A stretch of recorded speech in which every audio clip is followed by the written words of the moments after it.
Alright, we are coming up on 8 o'clock, so let's go ahead and get settled in and start with our new book.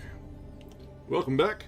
This is our first night, and probably only night, I expect we'll get through this one in one setting, of the Dunwich Horror, another of our short stories from Lovecraft. This is one of his longer works, but it does still only clock in at like a little under 30 pages or so, so it's still nothing too much to worry about. But as we found, really as we've been running the channel, Lovecraft seems to be really good for fillers in between longer works. So we're going to go ahead and read the Dunwich Horror tonight, starting to whittle away at our backlog of these short stories that are clogging up my e-reader. And then we'll probably be starting up a new longer book come Tuesday or so, giving me a couple days to figure out what I want to read next. And I'll leave that as an all-call out once more, that, as always, we are accepting suggestions. So, if anyone has anything that they would like to hear read, whether it be an old favorite or something that they've been meaning to get to but never quite have made the time, feel free to drop us a line, and I will be happy to see if it'll be a fit for the channel and if we'll be able to read it together. You can let me know over on Bluesky or here on the channel, on the stream, whether it be in chat or on comments. Alright, and with that preamble out of the way, let's go ahead and get started tonight, because we've got a bunch of twists and turns, I'm sure. We've gone from the more mundane, not boring, but mundane, natural mystery of Sherlock Holmes last week, to now, today, we've got the things that are probably best left unknown with Lovecraft. So, let's begin now with the Dunwich Horror. Gorgons and hydras and chimeras, dire stories of Kileno and the harpies, may reproduce themselves in the brain of superstition, but they were there before. They are transcripts, types. The archetypes are in us and eternal. How else should the recital of that which we know in a waking sense to be false come to affect us at all? Is it that we naturally conceive terror from such objects, considered in their capacity of being able to inflict upon us bodily injury? Oh, least of all, these terrors are of older standing. They date beyond body, or without the body, they would have been the same. That the kind of fear here treated is purely spiritual.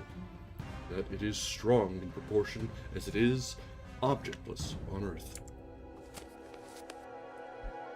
That it predominates in the period of our sinless infancy, our difficulties, the solution of which might afford some probable insight into our ante-mundane condition, and a peep, at least, into the shadowland of pre-existence. Charles Lamb, Witches and Other Night Fears.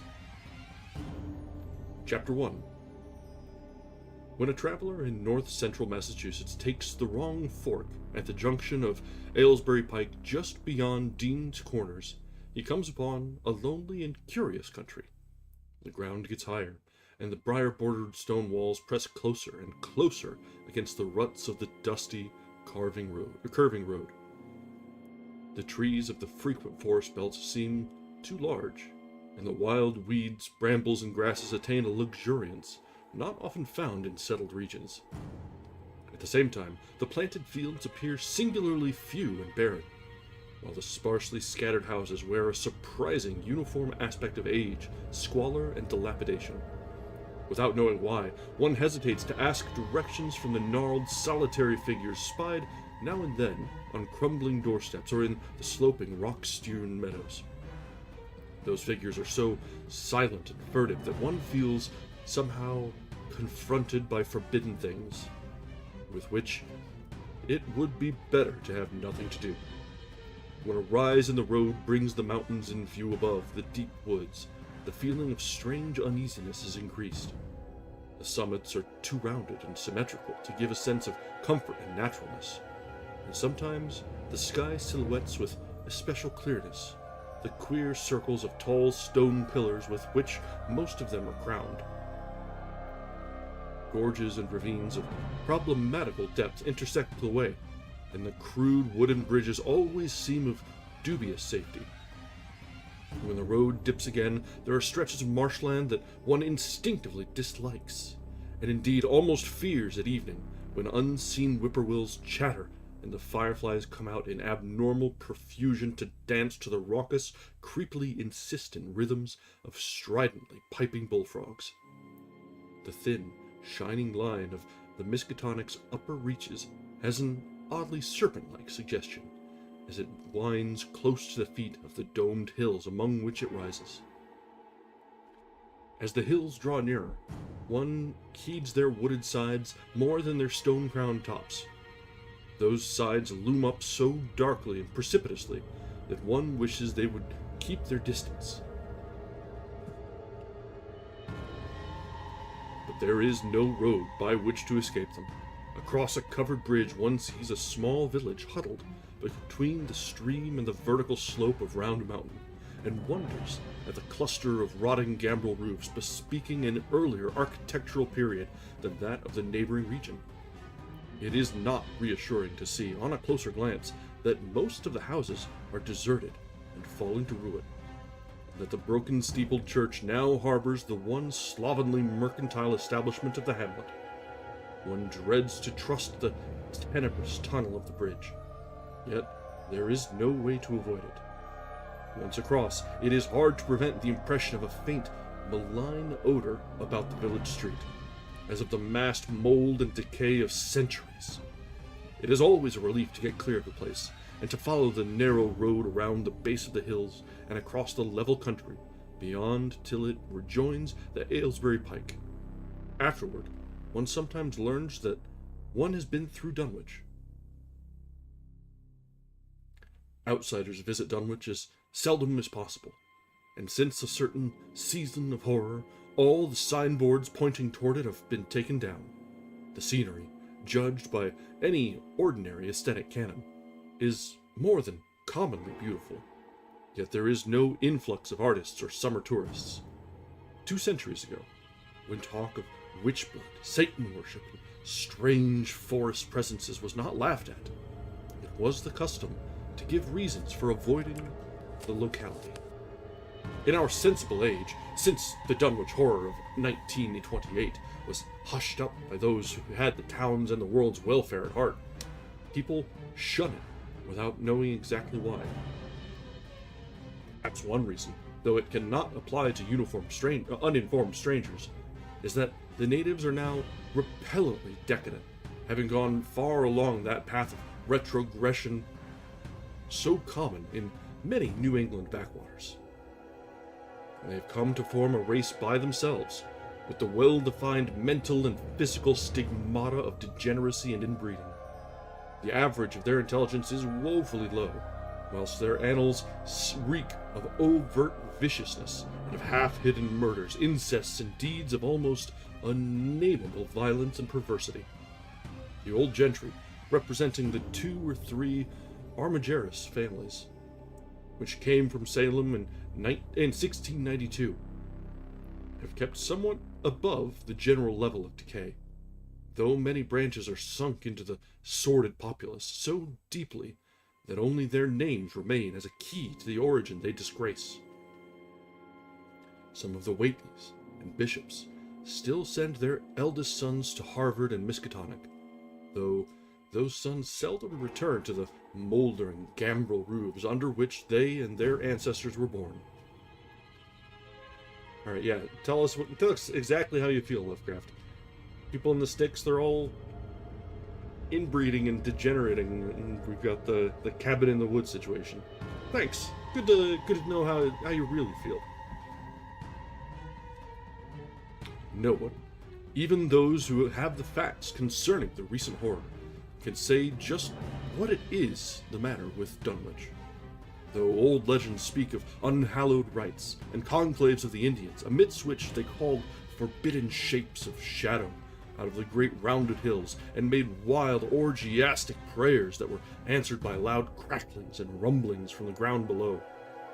In 1747, the Reverend Abijah Hoadley, newly come to this congregational church at Dunwich Village, preached a memorable sermon on the close presence of Satan and his imps, in which he said, "It must be allowed that these blasphemies of an infernal train of demons are matters of too common knowledge to be denied.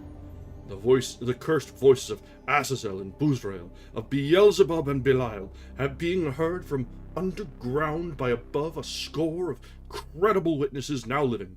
I myself did not more than a fortnight ago catch a very plain discourse of evil powers in the hill behind my house, wherein there were a rattling and a rolling, groaning, screeching, and hissing, such as no things of this earth could raise up, and which must needs have come from those caves that only black magic can discover, and only the devil unlock."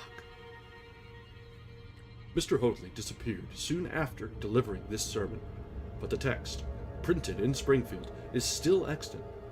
Noises in the hills continued to be reported from year to year, and still form a puzzle to geologists and physiographers. Other traditions tell of foul odors near the hill crowning circles of stone pillars, and of rushing, airy presences to be heard faintly at certain hours from stated points at the bottom of the great ravines, while still others try to explain the Devil's Hop Yard, a bleak, blasted hillside where no tree, shrub, or grass blade will grow.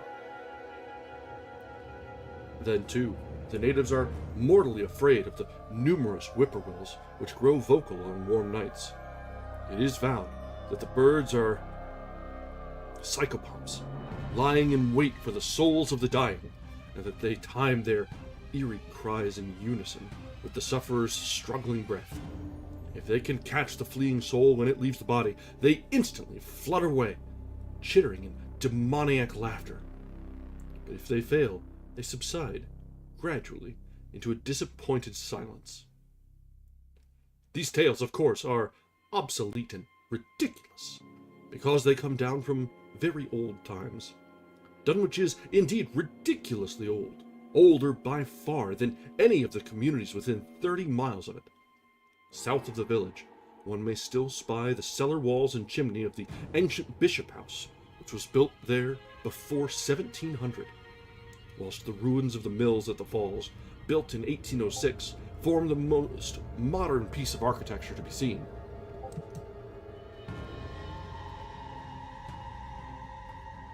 Industry did not flourish here, and the 19th century factory movement proved short-lived. Oldest of all are the great rings of rough-hewn stone columns on the hilltops, but these are more generally attributed to the Indians than to the settlers.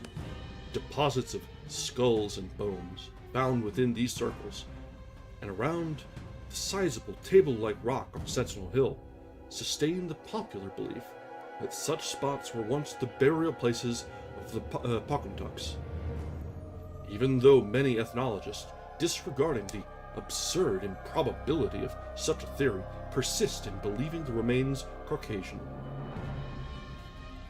It's the end of chapter 1, so it's all sort of setting the tone here. As it is pretty frequently with Lovecraft, it's an old village, far older than it has any right to be. A little off the beaten path of the New England area, which is the general setting. Lovecraft wrote not what he knew, but what he feared, and he feared everything.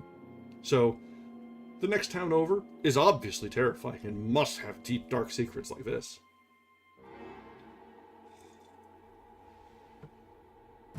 But he does set the tone wonderfully well, and you gotta give him that. I wouldn't even put it past him that Providence isn't scary. There's something lurking behind those smiles, you know. Alright, and so, let's continue on now with Chapter 2.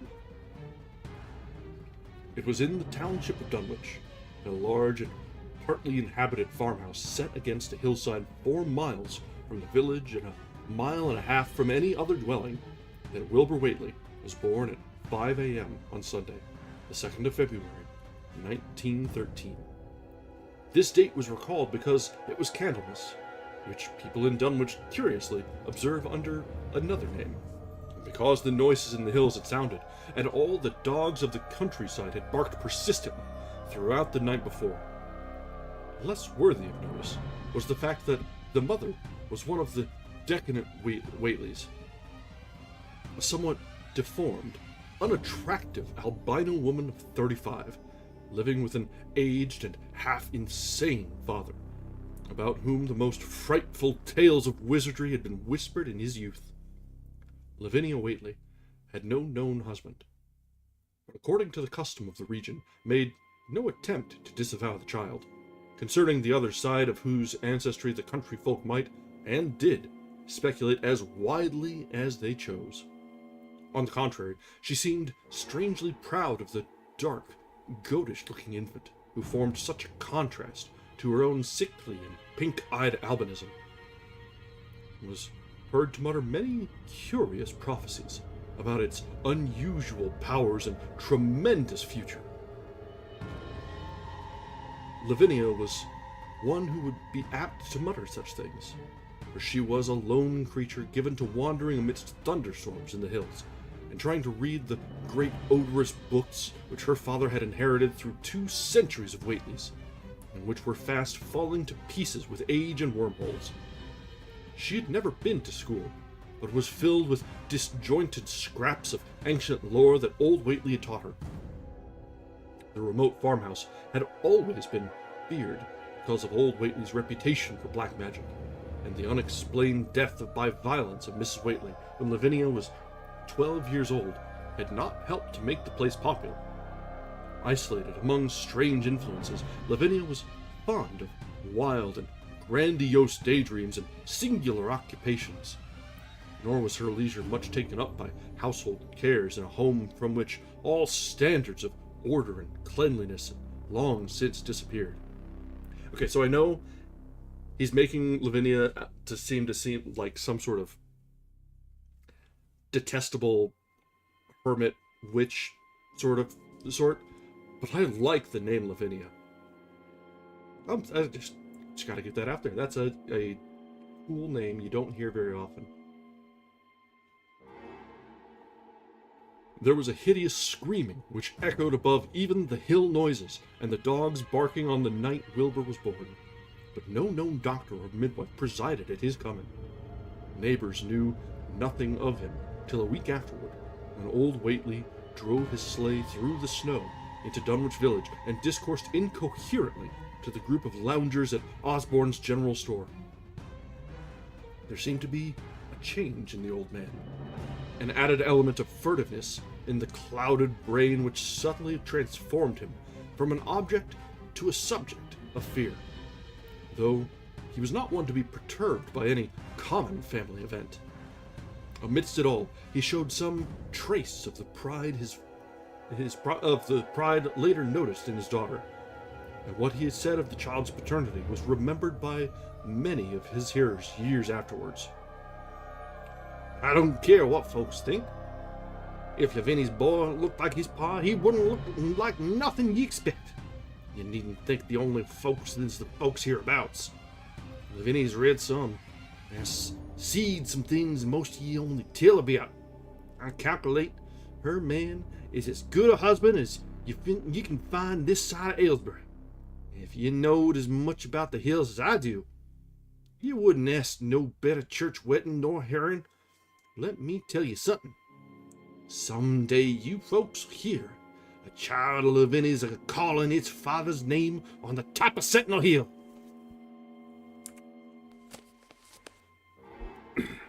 Haven't had to use that voice in a little while. The only persons who saw Wilbur during the first month of his life were old Zechariah Whately, of the undecayed Whateleys, and Earl Sawyer's common-law wife, Mamie Bishop. Mamie's visit was, frankly, one of curiosity, and her subsequent tales did justice to her observations. But Zechariah came to lead a pair of Alderney cows, which old Whately had bought of his son Curtis. This marked the beginning of a course of cattle buying on the part of small Wilbur's family, which ended only in 1928, when the Dunwich horror came and went. Yet at no time did the ramshackle Whately barn seem overcrowded with livestock. There came a period when people were curious enough to steal up and count the herd that grazed precariously on the steep hillside above the old farmhouse. And they could never find more than 10 or 12 anemic, bloodless-looking specimens. Evidently, some blight or distemper, perhaps sprung from the unwholesome pasturage or the diseased fungi and timbers of the filthy barn, caused a heavy mortality amongst the Whately animals. Odd wounds or sores, having something of the aspect of incisions, seemed to afflict the visible cattle, and once or twice during the earlier months, certain callers fancied they could discern similar sores about the throats of the gray, unshaven old man and his slatternly, crinkly-haired albino daughter. In the spring, after Wilbur's birth, Lavinia resumed her customary rambles in the hills, bearing in her misproportioned arms the swarthy child. Public interest in the Whateleys subsided after most of the country folks had seen the baby, and no one bothered to comment on the swift development which that newcomer seemed every day to exhibit. Wilbur's growth was indeed phenomenal, for within 3 months of his birth he had attained a size and muscular power not usually found in infants under a full year of age. His motions and even his vocal sounds showed a restraint and deliberateness highly peculiar in an infant, and no one was really unprepared when at 7 months he began to walk unassisted, with falterings which another month was sufficient to remove. It was somewhat after this time, on Halloween, when a great blaze was seen at midnight on the top of Sentinel Hill, where the old table-like stone stands amidst its tumulus of ancient bones. Considerable talk was started when Silas Bishop, of the Undecayed Bishops, mentioned having seen the boy running sturdily up that hill ahead of his mother about an hour before the blaze was remarked. Silas was rounding up a stray heifer, but he nearly forgot his mission when he fleetingly spied the two figures in the dim light of his lantern. They darted almost noiselessly through the underbrush, and the astonished watchers seemed to think they were entirely unclothed. Afterward, he could not be sure about the boy, who may have had some kind of a fringed belt and a pair of dark blue trunks or trousers on. Wilbur was never subsequently seen alive and conscious without complete and tightly buttoned attire, the disarrangement or threatened disarrangement of which always seemed to fill him with anger and alarm. His contrast with his squalid mother and grandfather in this respect was thought very notable, until the horror of 1928 suggested the most valid of reasons. The next January, gossips were mildly interested in the fact that Lavinia's black brat had commenced to talk, and at the age of only 11 months. His speech was somewhat remarkable, both because of its difference from the ordinary accents of the region, and because it displayed a freedom from infantile lisping, of which many children of 3 or 4 might well be proud. The boy was not talkative, yet when he spoke, he seemed to reflect some elusive element wholly unpossessed by Dunwich and its denizens. The strangeness did not reside in what he said, or even in the simple idioms he used, but seemed vaguely linked with his intonation, or with the internal organs that produced the spoken sounds.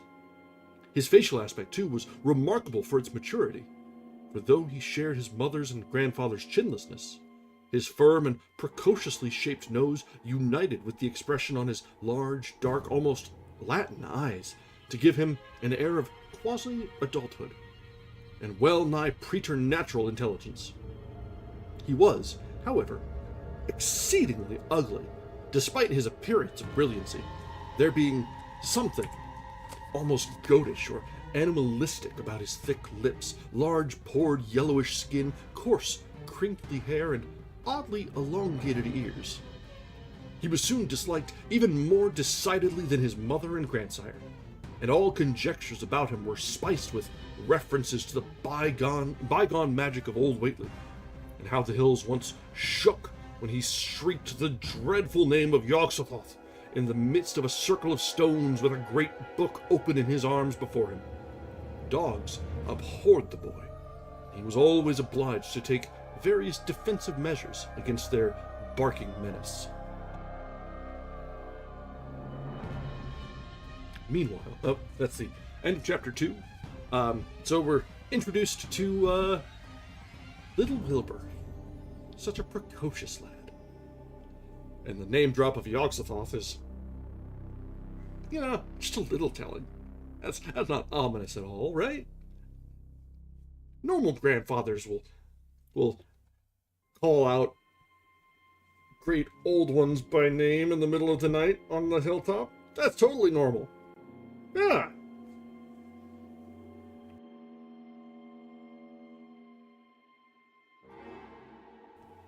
Alright, so let's continue now with chapter 3.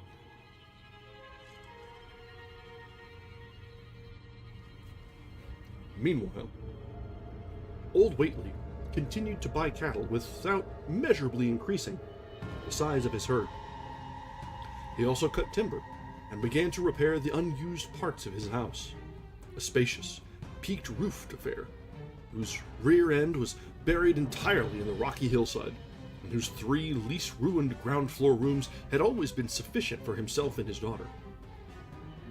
There must have been prodigious reserves of strength in the old man to enable him to accomplish so much hard labor, and though he still babbled dementedly at times, his carpentry seemed to show the effects of sound calculation.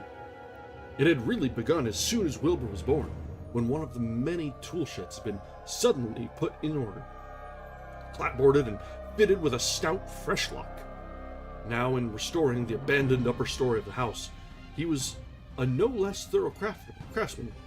His mania showed itself only in his tight boarding up of all the windows in the reclaimed section. Though many declared that it was a crazy thing to bother with the reclamation at all, less inexplicable was his fitting up of another downstairs room for his new grandson, a room with which several callers saw, though no one was ever admitted to the closely boarded upper story.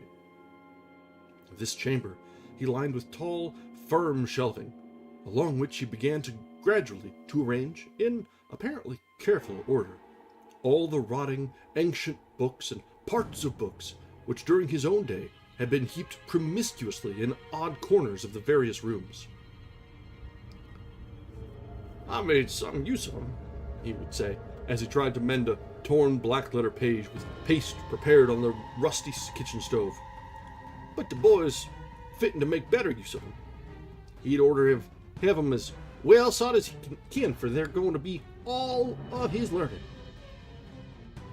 When Wilbur was a year and 7 months old, in September of 1914, his size and accomplishments were almost alarming.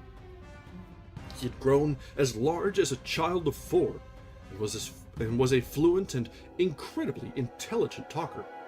He ran freely about the fields and hills, and accompanied his mother on all her wanderings.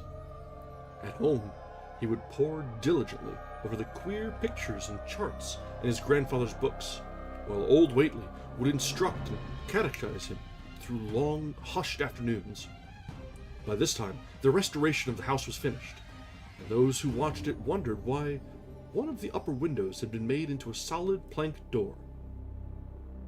There was a window in the rear of the east gable end, close against the hill, and no one could imagine why a cleated wooden runway was built up to it from the ground. About the period of this work's completion, people noticed that the old tool house, tightly locked and windowlessly cupboarded since Wilbur's birth, had been abandoned again. The door swung listlessly open, and when Earl Sawyer once stepped within after a cattle-selling call on old Whately, he was quite discomposed by the singular odor he encountered. Such a stench, he averred, as he had never before smelt in all his life, except near the Indian circles on the hills, and which could not come from anything sane or of this earth. But then, the homes and sheds of Dunwich folk have never been remarkable for olfactory immaculateness.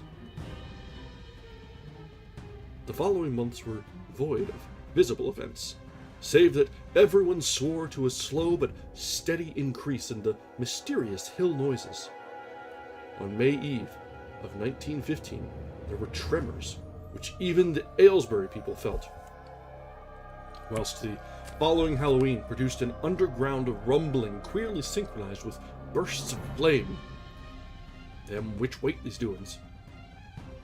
From the summit of Sentinel Hill, Wilbur was growing up uncannily, so that he looked like a boy of 10 as he entered his 4th year. He read avidly by himself now, but talked much less than formerly. A settled taciturnity was absorbing him, and for the first time people began to speak specifically of the dawning look of evil in his goatish face. He would sometimes mutter an unfamiliar jargon, and chant in bizarre rhythms which chilled the listener with a sense of unexplainable terror. The aversion displayed toward him by dogs had now become a matter of wide remark. He was obliged to carry a pistol in order to traverse the countryside in safety. His occasional use of the weapon did not enhance his popularity amongst the owners of canine guardians. The few callers at the house would often find Lavinia alone on the ground floor, while odd cries and footsteps resounded in the boarded-up second story. She would never tell what her father and the boy were doing up there, though once she turned pale and displayed an abnormal degree of fear when Joko's fish peddler tried the locked door leading to the stairway. That peddler told the store loungers at Dunwich Village that he thought he heard a horse stamping on that floor above. The loungers reflected, thinking of the door and runway, and of the cattle that so swiftly disappeared. Then they shuddered as they recalled tales of old Whately's youth, and of the strange things that are called out of the earth when a bullock is sacrificed at the proper time to certain heathen gods.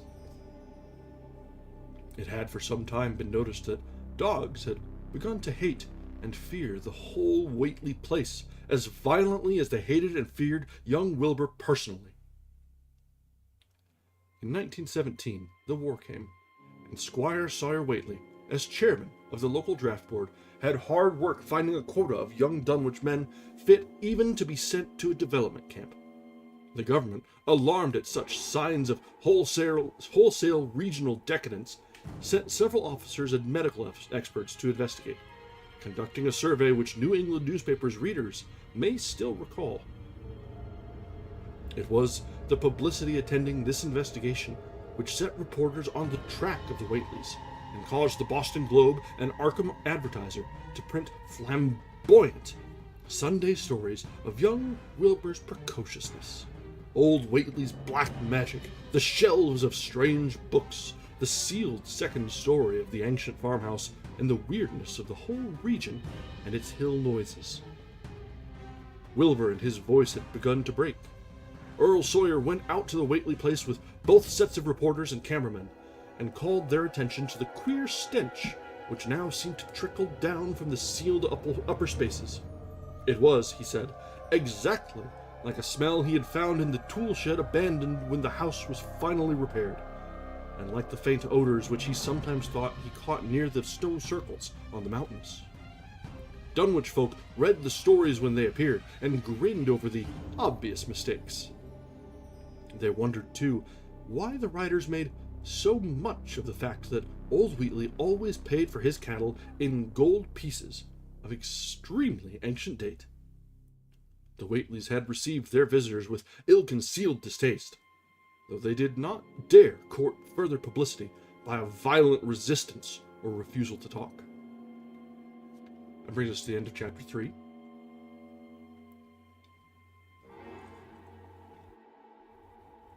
So there's definitely a lot building up, slowly here. we'll see what will really start to come apart and come together. But they're setting the scene really well here so far.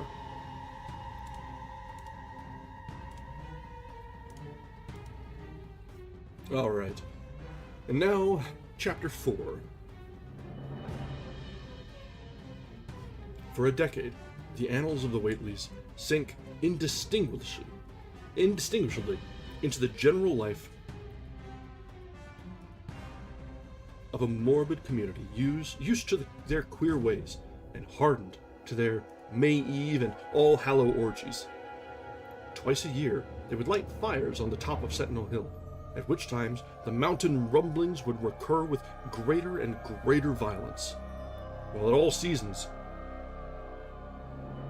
there were strange and portentous doings at the lonely farmhouse.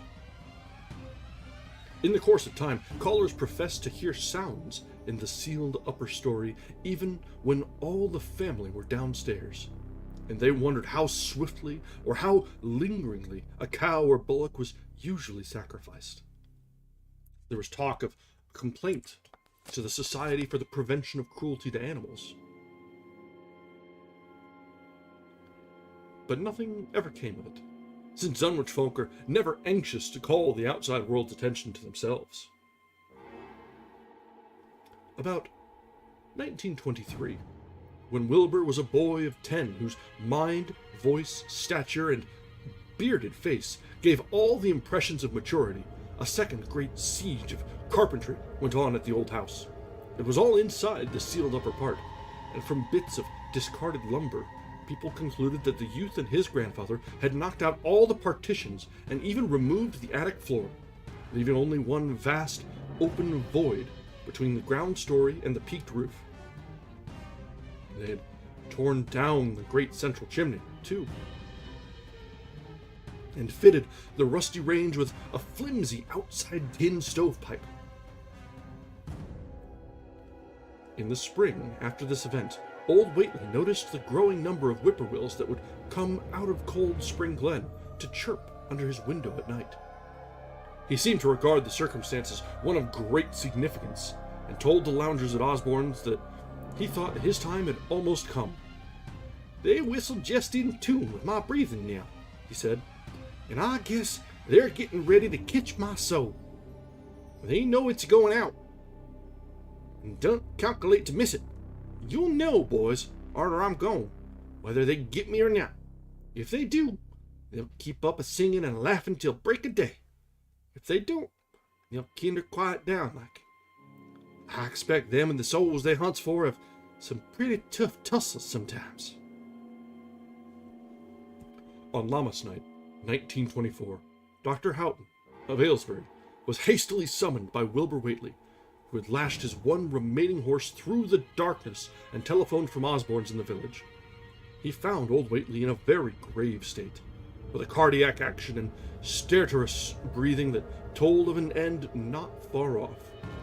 The shapeless albino daughter and oddly bearded grandson stood by the bedside, whilst from the vacant abyss overhead there came a disquieting suggestion of rhythmical surging or lapping, as of the waves on some level beach. The doctor, though, was chiefly disturbed by the chattering night birds outside, a seemingly limitless legion of whippoorwills that cried their endless message in repetitions timed diabolically to the wheezing gasps of the dying man. It was uncanny and unnatural. Too much, thought Dr. Houghton. Like the whole of the region he had entered so reluctantly in response to the urgent call.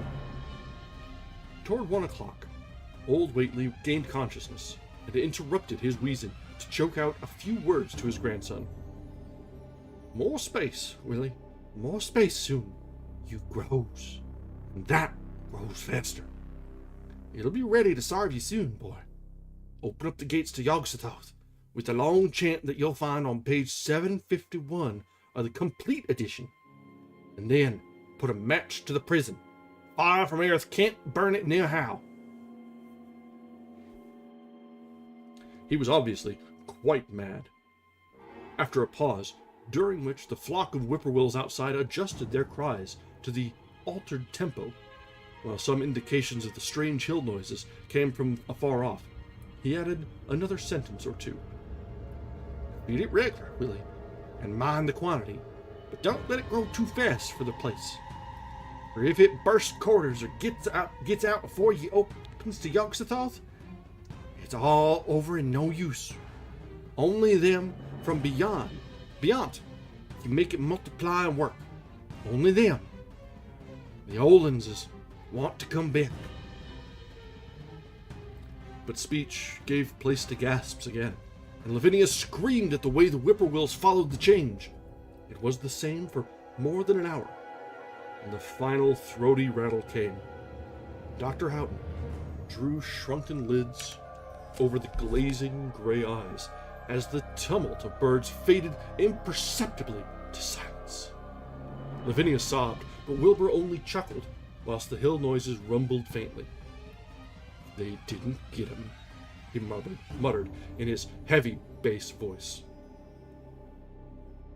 Wilbur was, by this time, a scholar of really tremendous erudition in his one-sided way, and was quietly known by correspondents to many librarians in distant places where rare and forbidden books of old days are kept. He was more and more hated and dreaded around Dunwich because of certain youthful disappearances, which suspicion laid vaguely at his door, but was always able to silence inquiry through fear or through use of that fund of old-time gold which still, as in his grandfather's time, went forth regularly and increasingly for cattle buying. He was now tremendously mature of aspect, and his height, having reached the normal adult limit, seemed inclined to wax beyond that figure. In 1925, when a scholarly correspondent from Miskatonic University called upon him one day and departed pale and puzzled, he was fully 6 3/4 feet tall. Through all the years, Wilbur had treated his half-deformed albino mother with a growing contempt, finally forbidding her to go to the hills with him on May Eve and Hallowmass. And on 1926, the poor creature complained to Mamie Bishop of being afraid of him. "There's more about him as I knows than I can tell you, Mamie," she said. "And nowadays, there's more nor what I know myself. I vow I forgot. I don't know what he wants, nor what he's trying to do." That Halloween, the hill noises sounded louder than ever. Fire burned on Sentinel Hill as usual, but people paid more attention to the rhythmical screaming of vast flocks of unnaturally belated whippoorwills, which seemed to be assembled near the unlighted Whately farmhouse. After midnight, their shrill notes burst into a kind of pandemoniac cachinnation, which filled all the countryside, and not until dawn did they finally quiet down. Then they vanished, hurrying southward, where they were fully a month overdue. What this meant, no one could quite be certain till later. None of the country folk seemed to have died, but poor Lavinia Whately, the twisted albino, was never seen again. In the summer of 1927, Wilbur repaired 2 sheds in the farmyard and began moving his books and effects out to them. Soon afterward, Earl Sawyer told the loungers at Osborne that more carpentry was going on in the Whately farmhouse. Wilbur was closing all the doors and windows on the second floor and seemed to be taking out partitions, as he and his grandfather had done upstairs 4 years before. He was living in one of the sheds, and Sawyer thought he seemed unusually worried and tremulous. People generally suspected him of knowing something about his mother's disappearance, and very few ever approached his neighborhood now. His height had increased to more than 7 feet and showed no signs of ceasing its development. That's the end of chapter 4. So the family has passed. The grandfather seems his soul escaped, but the mother, less fortunate, it seems. At least if the ravings and the folklore of the backward townfolk is to be trusted. The whippoorwills are collecting the souls of the departed. And there's something going on with the construction and holding up in the house. I'm sure we'll find out more, or it might just be left forever in the dark.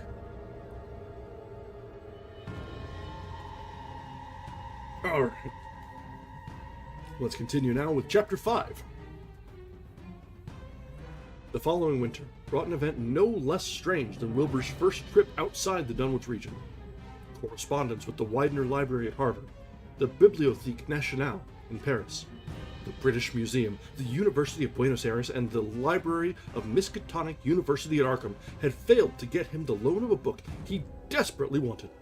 So at length, he set out in person, shabby, dirty, bearded, and uncouth of dialect, to consult the copy at Miskatonic, which was the nearest to him geographically. Almost 8 feet tall, and carrying a cheap new valise from Osborne's general store, this dark and goatish gargoyle appeared one day in Arkham, in quest of the dreaded volume kept under lock and key at the college library, the hideous Necronomicon of the mad Arab Alhazred, in Olaus Wormius's Latin version, as printed in Spain in the 17th century. He had never seen a city before, but had no thought save to find his way to the university grounds, where, indeed, he passed heedlessly by the great white-fanged watchdog that barked with unnatural fury and enmity and tugged frantically at its stout chain. Wilbur had with him the priceless but imperfect copy of Dr. Dee's English version, which his grandfather had bequeathed him. And upon receiving access to the Latin copy, he at once began to collate the two texts, with the aim of discovering a certain passage which would have come on the 751st page of his own defective volume. This much he could not civilly refrain from telling the librarian. The entire erudite Henry Armitage, A.M. Miskatonic, Ph.D., Princeton, Litmus, D. Johns Hopkins, who had once called at the farm, and who now politely plied him with questions. He was looking, he had to admit, for a kind of formula or incantation containing the frightful name Yog-Sothoth, and it puzzled him to find discrepancies, duplications, and ambiguities which made the matter of determination far from easy. As he copied the formula he finally chose, Dr. Armitage looked involuntarily over his shoulder at the open pages, the left hand one of which, in the Latin version, contained such monstrous threats to the peace and sanity of the world. Nor is it to be thought, ran the text as Armitage mentally translated it, that man is either the oldest... Are we buffering? Yeah, I think we're dropping some frames. Let's give it a minute to catch up. I'd rather not miss the recitations from the Necronomicon.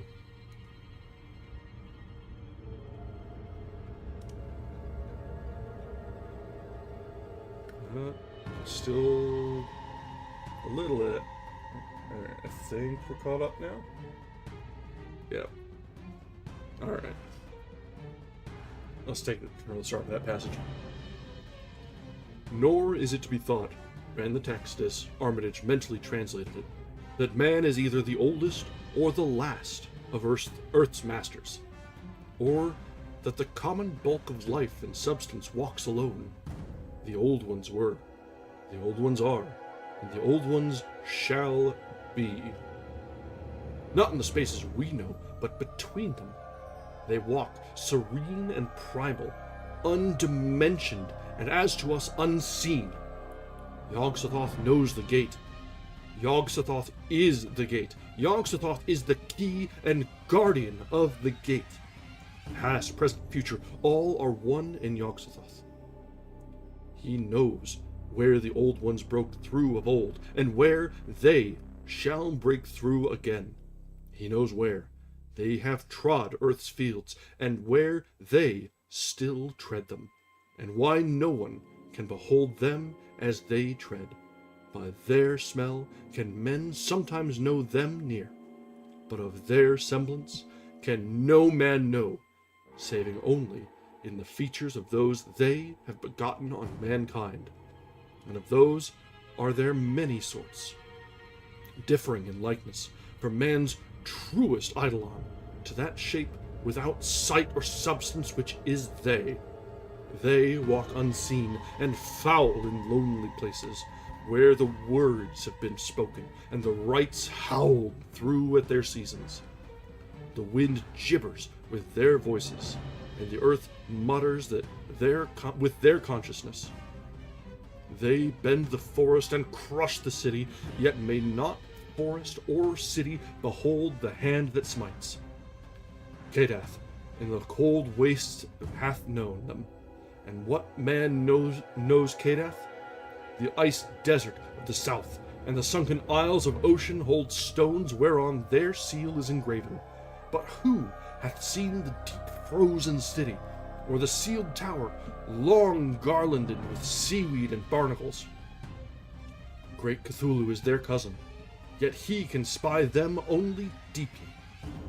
Ya Shub-Nigroth, as a foulness shall ye know them.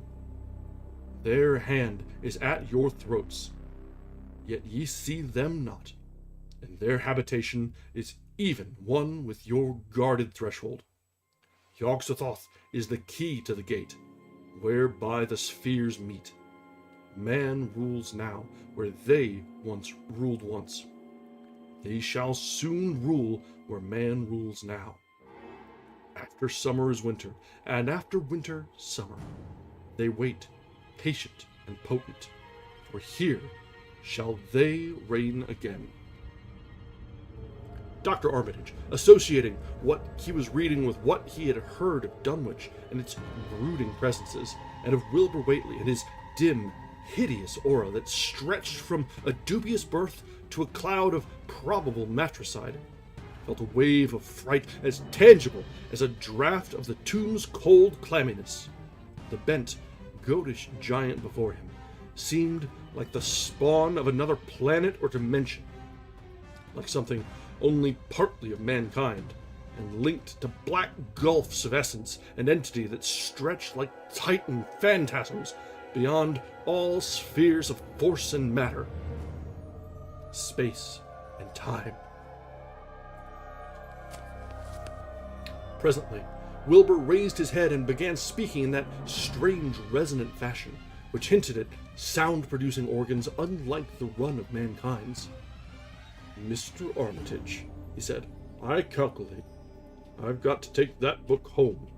There's things in it I've got to try under certain conditions that I can't get here, and it'd be a mortal sin to let a red tape rule hold me up. Let me take it along, sir, and I'll swar they won't nobody know the difference. I don't need to tell you I'll take good care of it. It wa'n't me put this D copy in the shape it is." He stopped as he saw a firm denial on the librarian's face, and his own goatish features grew crafty. Armitage, half ready to tell him he might make a copy of what parts he needed, thought suddenly of the possible consequences and checked himself. There was too much responsibility in giving such a being the key to such blasphemous outer spheres. Whately saw how things stood and tried to answer lightly. "Well, all right, if you feel that way about it. Maybe Harvard won't be so fussy as you be." And without saying more, he rose and strode out of the building, stooping at each doorway. Armitage heard the savage yelping of the great watchdog and studied Whately's gorilla-like lope as he crossed the bit of campus visible from the window. He thought of the wild tales he had heard and recalled the old Sunday stories in the Advertiser. These things, and the lore he had picked up from Dunwich rustics and villagers during his one visit there. Unseen things not of Earth, or at least not of tri-dimensional Earth, rushed bedded and horrible through New England's glens, and brooded obscenely on the mountain tops. Of this he had long felt certain. Now he seemed to sense the close presence of some terrible part of the intruding horror, and to glimpse a hellish advance in the black dominion of the ancient and once passive nightmare. He locked away the Necronomicon with a shudder of disgust, but the room still reeked with an unholy and unidentifiable stench. "As a foulness shall ye know them," he quoted. Yes, the odor was the same as that which had sickened him at the Whately farmhouse less than 3 years before. He thought of Wilbur, goatish and ominous once again, and laughed mockingly at the village rumors of his parentage. "Interbreeding," Armitage muttered half aloud to himself. "Great God, what simpletons! Show them Arthur Machen's great god Pan, and they'll think it a common Dunwich scandal.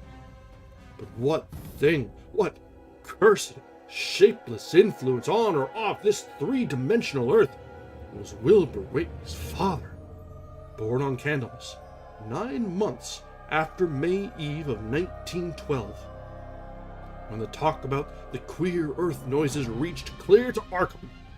What walked on the mountains that May night? What rude horror fastened itself on the world in half-human flesh and blood? During the ensuing weeks, Dr. Armitage set about to collect all possible data on Wilbur Whately and the formless presences around Dunwich. He got in communication with Dr. Houghton of Aylesbury, who had attended old Whately in his last illness, and found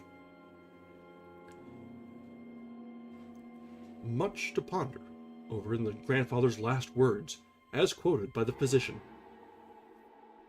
A visit to Dunwich village failed to bring out much that was new, but a close survey of the Necronomicon, in those parts which Wilbur had sought so avidly, seemed to supply new and terrible clues to the nature, methods, and desires of the strange evil so vaguely threatening this planet. Talks with several students of archaic lore in Boston, and letters to many others elsewhere, gave him a growing amazement, which passed slowly through varied degrees of alarm to a state of really acute spiritual fear. As the summer drew on, he felt dimly that something ought to be done about the lurking terrors of the upper Miskatonic Valley, and about the monstrous being known to the human world as Wilbur Whately. That brings us to the end of Chapter 5, and just about in time. We're just a little less than halfway through. This one is a little bit longer than I expected, but we should still be able to finish tonight. We'll probably run a little over. But let's take a few minutes now, stretch legs, top up drinks, and we'll be back in just a little bit, where we'll continue the foreboding Dunwich horror. There have been a lot of references dropped already that we may recognize from previous stories or from general cultural awareness. So this seems to be the starting point for a lot of what is generally accepted as Lovecraftian mythos. So let's find a little bit more as soon as we get back from our break.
All right, we are back.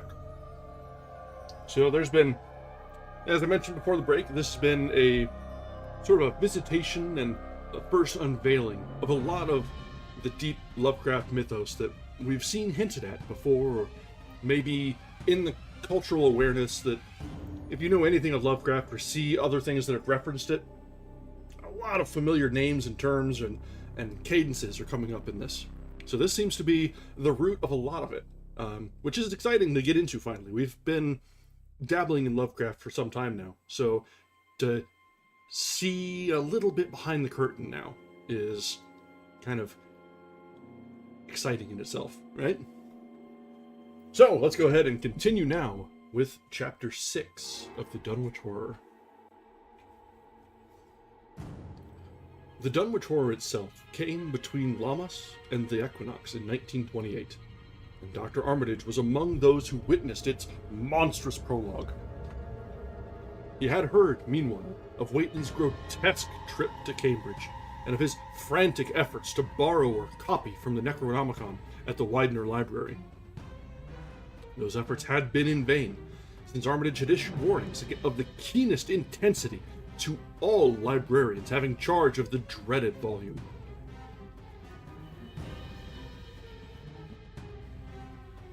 Wilbur had been shockingly nervous at Cambridge, anxious for the book, yet almost equally anxious to get home again, as if he feared the results of being away long.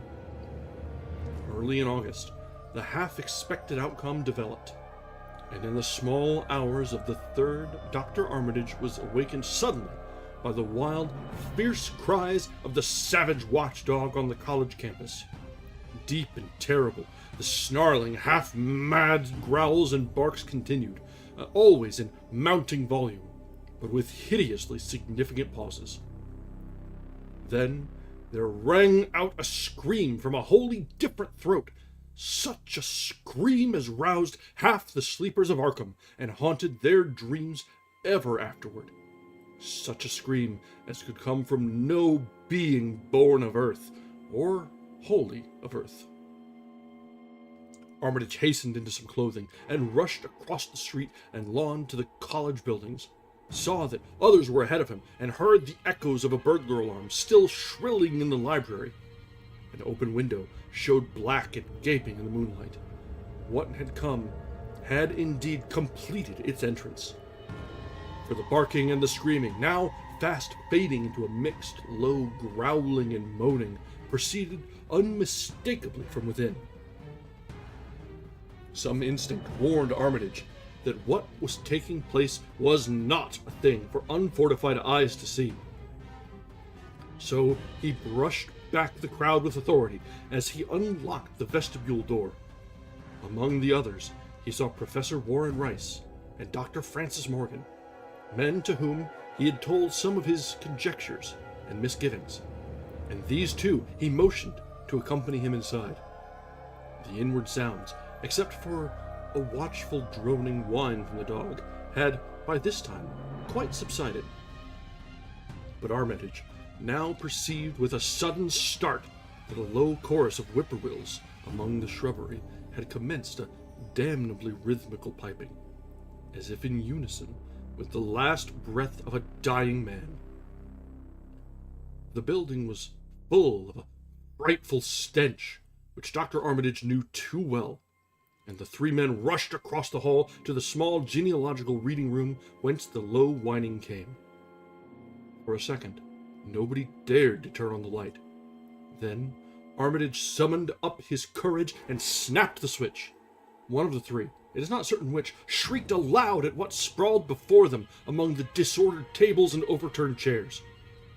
Professor Rice declares that he wholly lost consciousness for an instant, though he did not stumble or fall. The thing that lay half bent on its side in a fetid pool of greenish-yellow ichor and tarry stickiness was almost 9 feet tall, and the dog had torn off all the clothing and some of the skin. It was not quite dead, but twitched silently and spasmodically, while its chest heaved in monstrous unison with the mad piping of the expectant whippoorwills outside. Bits of shoe leather and fragments of apparel were scattered about the room, and just inside the window an empty canvas sack lay where it had evidently been thrown. Near the central desk, a revolver had fallen, a dented but undischarged cartridge, later explaining why it had not been fired. The thing itself, however, crowded out all the other images at the time. It would be trite, and not wholly accurate, to say that no human pen could describe it, but one may properly say that it could not be vividly visualized by anyone whose ideas... YouTube, come on, you're killing me. There we go, alright. Whose ideas of aspect and contour are too closely bound up with the common life forms of this planet and of the 3 known dimensions. It was partly human, beyond a doubt, with very man-like hands and head, and the goatish, chinless face had the stamp of the Whateleys upon it, but the torso and lower parts of the body were teratologically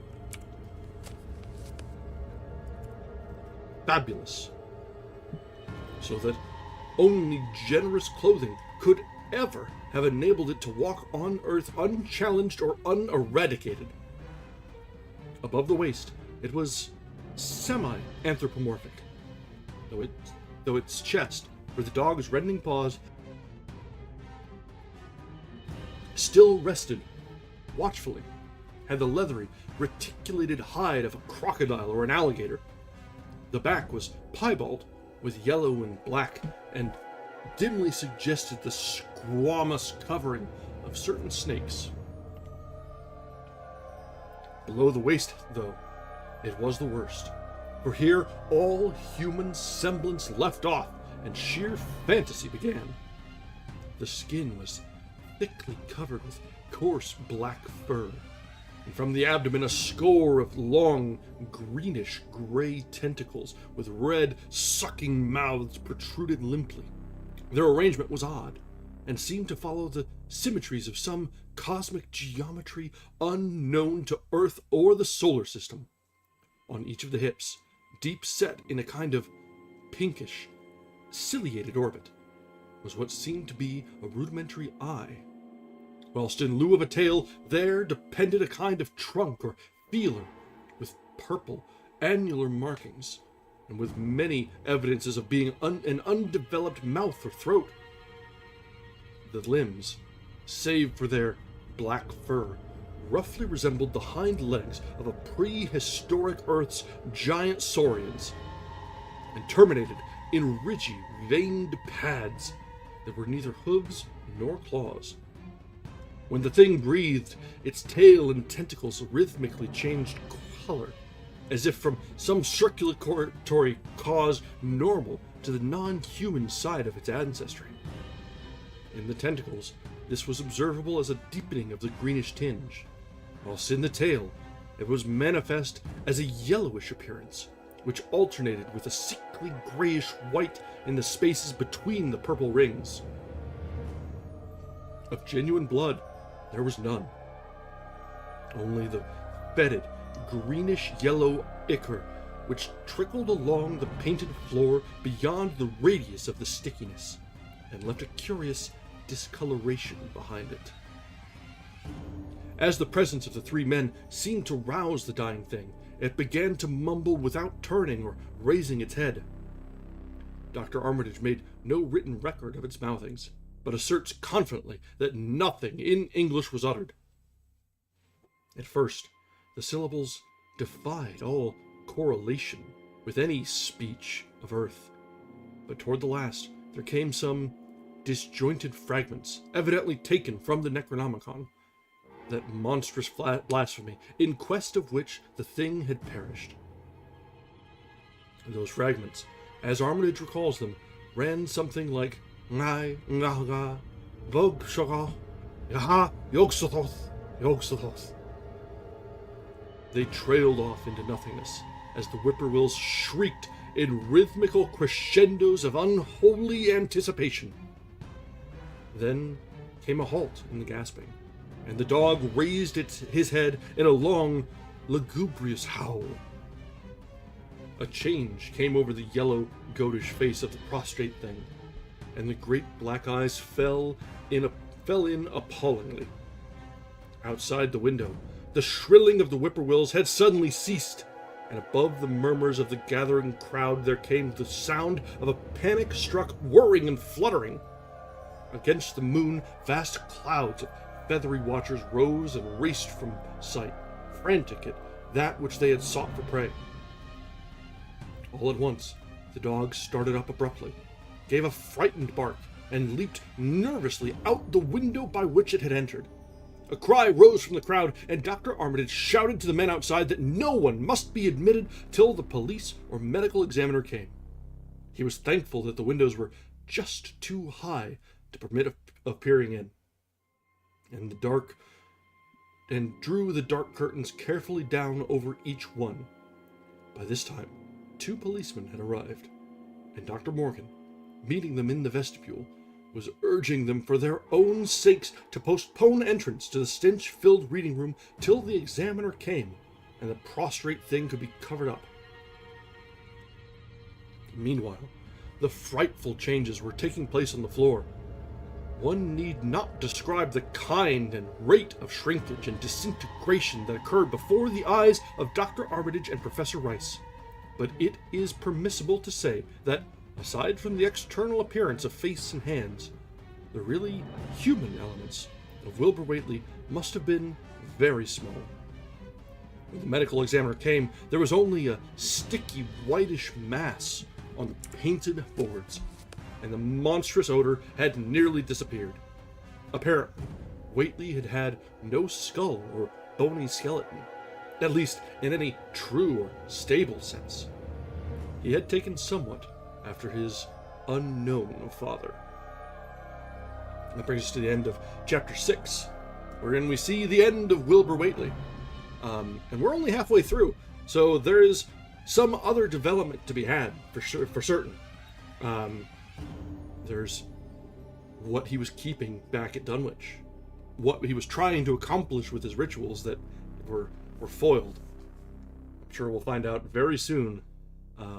Actually, I see in the very first few words that Lovecraft is alluding to the very same that I'm getting to here. So we'll let him explain it.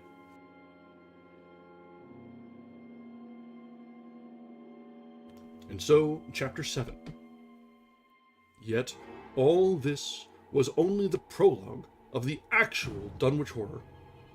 Formalities were gone through by bewildered officials, abnormal details were duly kept from press and public, and men were sent to Dunwich and Aylesbury to look up property and notify any who might be heirs of the late Wilbur Whately. They found the countryside in great agitation, both because of the growing rumblings beneath the domed hills, and because of the unwanted stench and the surging, lapping sounds which came increasingly from the great, empty shell formed by Whately's boarded-up farmhouse. Earl Sawyer, who tended the horse and cattle during Wilbur's absence, had developed a woefully acute case of nerves. The officials devised excuses not to enter the noisome boarded place, and were glad to confine their survey of the deceased living quarters, the newly mended sheds, to a single visit. They filed a ponderous report at the courthouse in Aylesbury, and litigations concerning heirship are said to be still in progress amongst the innumerable Whateleys, decayed and undecayed, of the upper Miskatonic Valley. An almost interminable manuscript in strange characters, written in a huge ledger and adjudged a sort of diary, because of the spacing and the variations in ink and penmanship, presented a baffling puzzle to those who found it on the old bureau which served as its owner's desk. After a week of debate, it was sent to Miskatonic University together with the deceased's collection of strange books for study and possible translation. But even the best linguists soon saw that it was not likely to be unriddled with ease. No trace of the ancient gold, with which Wilbur and old Whately always paid their debts, has yet been discovered.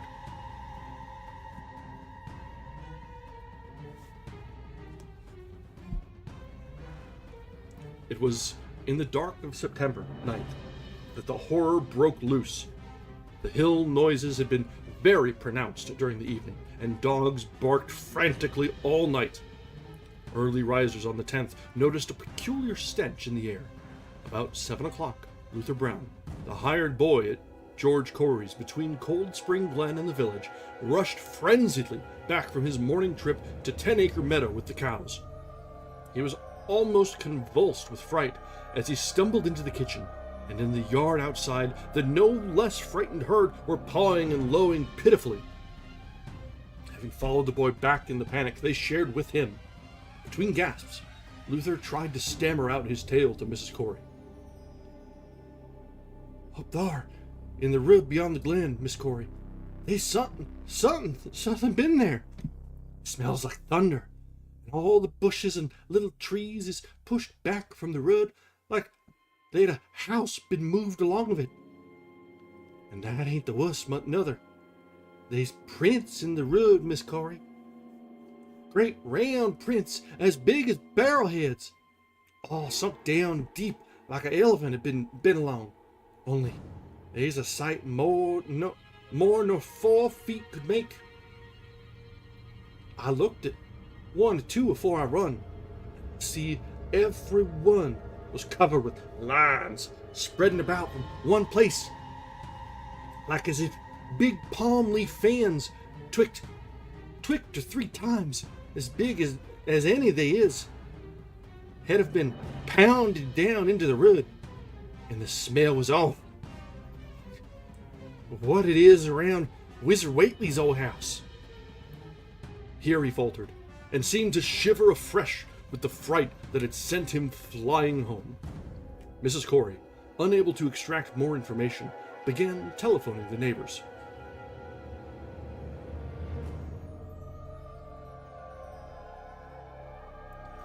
Thus starting on its rounds the overture of panic that heralded the major terrors.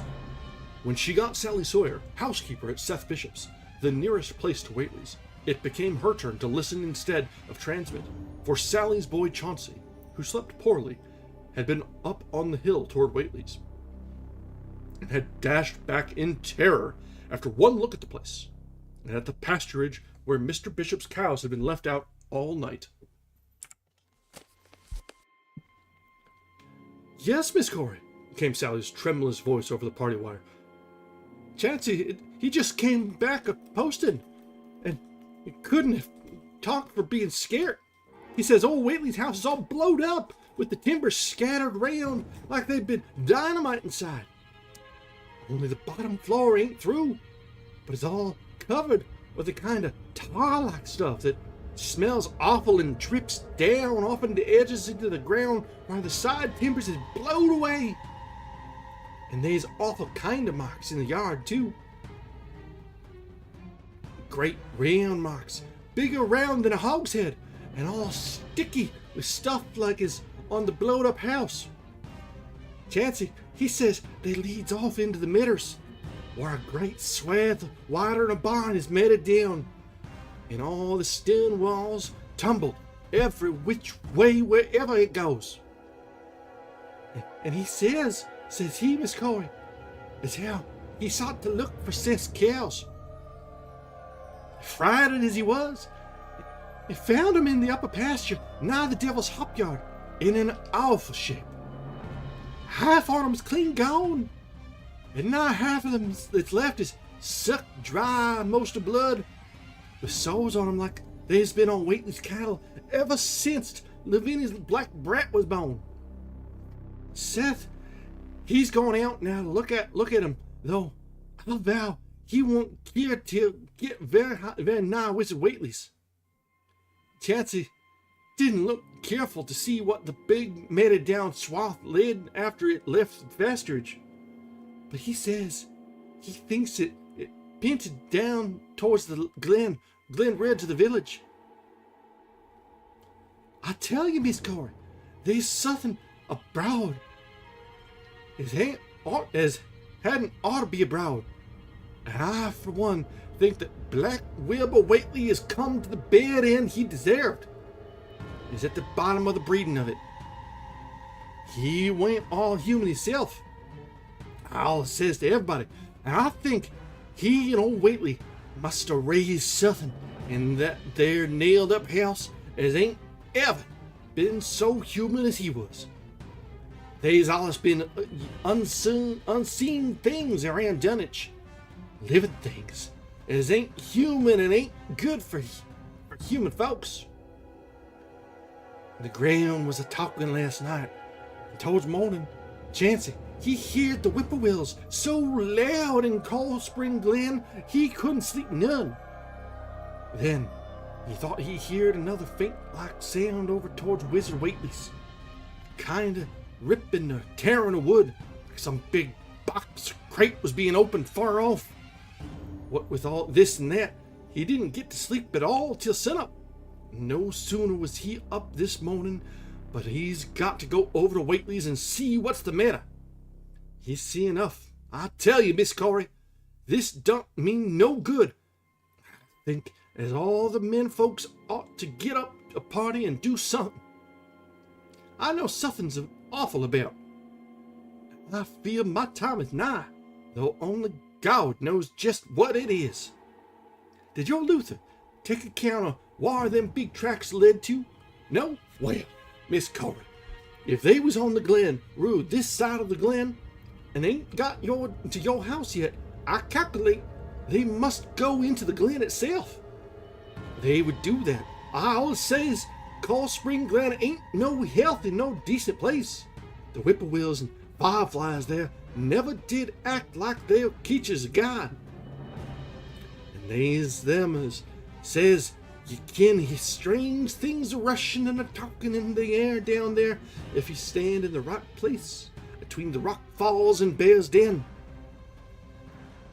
Okay, that's the end of her. That's glad for that. By that noon, fully 3/4 of the men and boys of Dunwich were trooping over the roads and meadows between the new-made Whately ruins and Cold Spring Glen, examining in horror the vast, monstrous prints, the maimed bishop cattle, the strange, noisome wreck of the farmhouse, and the bruised, matted vegetation of the fields and roadsides. Whatever had burst loose upon the world had assuredly gone down into the great sinister ravine, for all the trees on the banks were bent and broken, and a great avenue had been gouged in the precipice hanging underbrush. It was as though a house, launched by an avalanche, had slid down through the tangled growths of the almost vertical slope. From below, no sound came, but only a distant, undefinable fetor. And it is not to be wondered at that the men preferred to stay on the edge and argue, rather than descend and beard the unknown cyclopean horror in its lair. 3 dogs that were with the party had barked furiously at first, but seemed cowed and reluctant when near the glen. Someone telephoned the news to the Aylesbury Transcript, but the editor, accustomed to wild tales from Dunwich, did no more than concoct a humorous paragraph about it, an item soon afterward reproduced by the Associated Press. That night, everyone went home, and every house and barn was barricaded as stoutly as possible. Needless to say, no cattle were allowed to roam in open pasturage. About 2 a.m, a frightful stench and the savage barkings of the dogs awakened the household at Elmer Fry's, on the eastern edge, Cold Spring Glen, and all agreed that they could hear a sort of muffled swishing or lapping sound from somewhere outside. Mrs. Fry proposed telephoning the neighbors, and Elmer was about to agree when the noise of splintering wood burst in upon their deliberations. It came, apparently, from the barn, and was quickly followed by a hideous screaming and stamping amongst the cattle. The dogs slavered and crouched close to the feet of the fear-numbed family. Fry lit a lantern through force of habit, but knew it would be death to go out into that black farmyard. The children and the womenfolk whimpered, kept from screaming by some obscure, vestigial instinct of defense, which told them their lives depended on silence. At last, the noise of the cattle subsided to a pitiful moaning, and a great snapping, crashing, and crackling ensued. The Frys, huddled together in the sitting room, did not dare to move until the last echoes died away far down in Cold Spring Glen.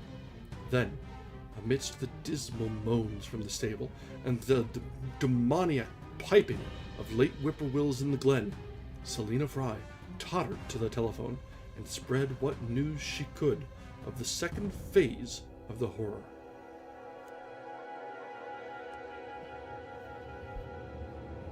The next day, all the countryside was in a panic and cowed. Uncommunicative groups came and went where the fiendish thing had occurred. 2 titan swaths of destruction stretched from the glen to the Fry farmyard. Monstrous prints covered the bare patches of ground, and one side of the old red barn had completely caved in. Of the cattle, only about a quarter could be found and identified. Some of these were in curious fragments, and all that survived had to be shot. Earl Sawyer suggested that help be asked from Aylesbury or Arkham, but others maintained it would be of no use. Old Zebulon Whately, of a branch that hovered about halfway between soundness and decadence, made darkly wild suggestions about rites that ought to be practiced on the hilltops. He came of a line where tradition ran strong, and his memories of chantings in the great stone circles were not altogether connected with Wilbur and his grandfather. Darkness fell upon stricken countryside, too passive to organize for real defense. In a few cases, closely related families would band together and watch in the gloom under one roof. But, in general, there was only a repetition of the barricading of the night before, and a futile, ineffective gesture of loading muskets and setting pitchforks handily about. Nothing, however, occurred, except some hill noises. And when the day came, there were many who hoped that the new horror had gone as swiftly as it had become. There were even bold souls who proposed an offensive expedition down into the glen, though they did not venture to set an actual example to the still reluctant majority. When night came again, the barricading was repeated, but there was less huddling together of families. In the morning, both the Fry and the Seth Bishop households reported excitement among the dogs and vague sounds and stenches from afar, while the early explorers noted with horror a fresh set of monstrous tracks in the road skirting Sentinel Hill. As before, the sides of the road showed a bruising indicative of the blasphemously stupendous bulk of the horror, whilst the conformation of the tracks seemed to argue a passage in 2 directions, as if the moving mountain had come from Cold Spring Glen and returned to it along the same path. At the base of the hill, a 30-foot swath of crushed shrubbery and saplings led steeply upward, and the seekers gasped when they saw that even the most perpendicular places did not deflect the inexorable trail. Whatever the horror was, it could scale a sheer stony cliff of almost complete verticality. And as the investigators climbed around to the hill's summit by safer routes, they saw that the trail ended, or rather reversed, there. It was here that the Whateleys used to build their hellish fires and chant their hellish rituals by the table-like stone on May Eve and Hollow Mass. Now, that very stone formed the center of a vast space thrashed around by the mountainous horror, whilst upon its slightly concave surface was a thick, fetid deposit of the same tarry stickiness observed on the floor of the ruined Whately farmhouse when the horror escaped. Men looked at one another and muttered. Then they looked down the hill. Apparently the horror had descended by a route much the same as that of its ascent. To speculate was futile.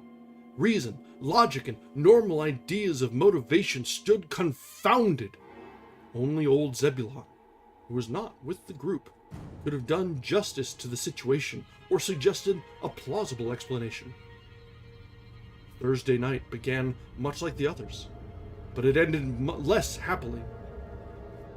The whippoorwills in the glen had screamed with such unusual persistence that many could not sleep, and about 3 a.m., all the party telephones rang tremulously. Those who took down their receivers heard a fright-mad voice shriek out, "Help! Oh my God!" And some thought a crashing sound followed the breaking off of the exclamation. There was nothing more. No one dared do anything, and no one knew till morning whence the call came. Then, those who had heard it called everyone on the line and found that only the Frys did not reply. The truth appeared an hour later, when a hastily assembled group of armed men trudged out to the Fry place at the end of the glen. It was horrible, yet hardly a surprise. There were more swaths and monstrous prints. There was no longer any house. It had caved in like an eggshell, and amongst the ruins nothing living or dead could be discovered. Only a stench and a tarry stickiness. The Elmer Frys had been erased from Dunwich. That is the end of Chapter 7 of the Dunwich Horror.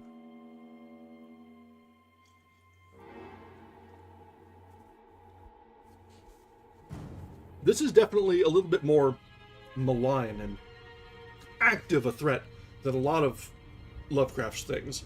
Most of the time it's some unknown something that sticks around at the edge of consciousness or edge of awareness, but doesn't actually do any real harm. Maybe threatens harm, but it's pretty rare for a Lovecraftian thing to actually bring about so much destruction and terror and real harm.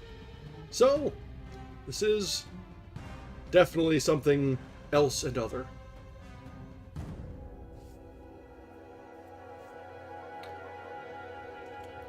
Yeah. Creeping corruption at the fringes. Nar, get out of there. Alright, and Chapter 8 is now upon us.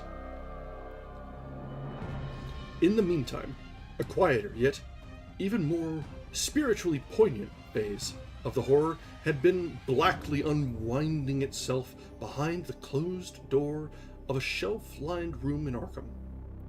The curious manuscript record, or diary of Wilbur Whately, delivered to Miskatonic University for translation, had caused much worry and bafflement among the experts in languages, both ancient and modern.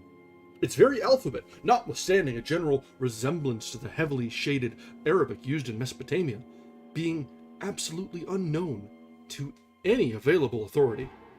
The final conclusion of the linguists was that the text represented an artificial alphabet, giving the effect of a cipher, though none of the usual methods of cryptographic solutions seemed to furnish any clue. Even when applied on the basis of every tongue the writer might conceivably have used.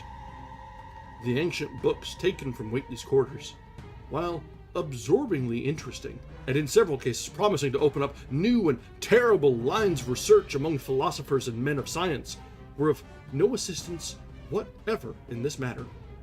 One of them, a heavy tome with an iron clasp, was in another unknown alphabet. This one of a very different cast, and resembling Sanskrit more than anything else. The old ledger was, at length, given wholly into the charge of Dr. Armitage, both because of his peculiar interest in the Whately matter, and because of his wide linguistic learning and skill in the mystical formula of antiquity and the Middle Ages. Armitage had an idea that the alphabet might be something esoterically used by certain forbidden cults which have come down from old times, and which have inherited many forms and traditions from the wizards of the Saracenic world. That question, however, he did not deem vital, since it would be unnecessary to know the origin of the symbols if, as he suspected, they were used as a cipher in a modern language. It was his belief that, Considering the great amount of text involved, the writer would scarcely have wished the trouble of using another speech than his own, save, perhaps, in certain special formulae and incantations. Accordingly, he attacked the manuscript with the preliminary assumption that the bulk of it was in English. Dr. Armitage knew, from the repeated failures of his colleagues, that the riddle was a deep and complex one, and that no simple mode of solution could merit even a trial.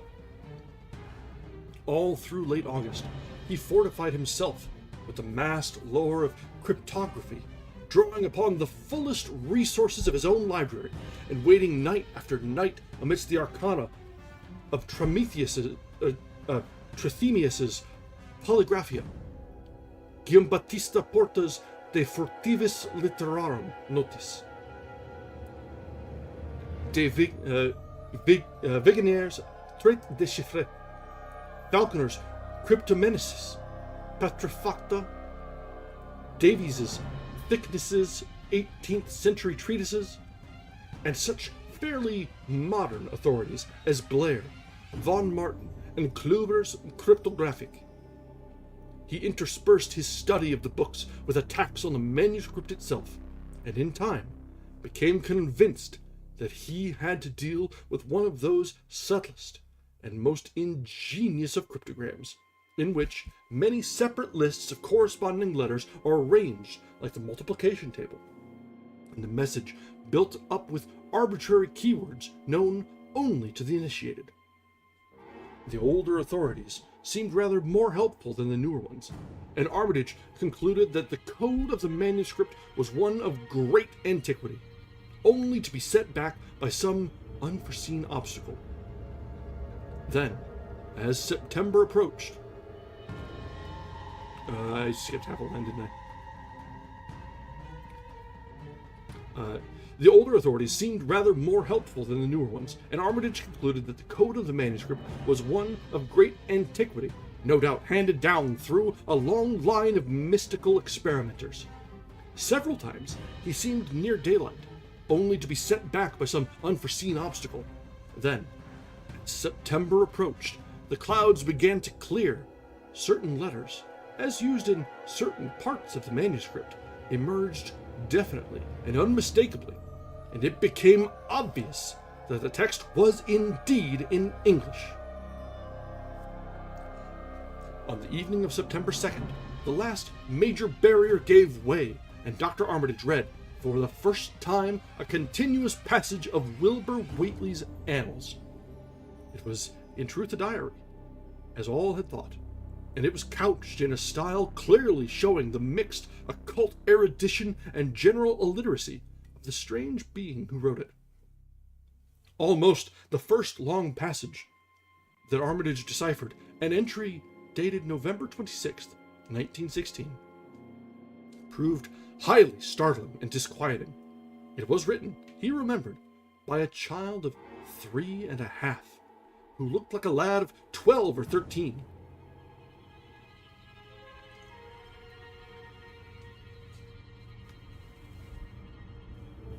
Today learned the Aklo for the Sabbath. It ran, which did not like, it being answerable from the hill, and not from the air. That upstairs more ahead of me than I had thought it would be, and is not like to have much earth brain. Shot Elam Hutchins' colleague Jack when he went to bite me, and Elam says he would kill me if he dashed. I guess he won't.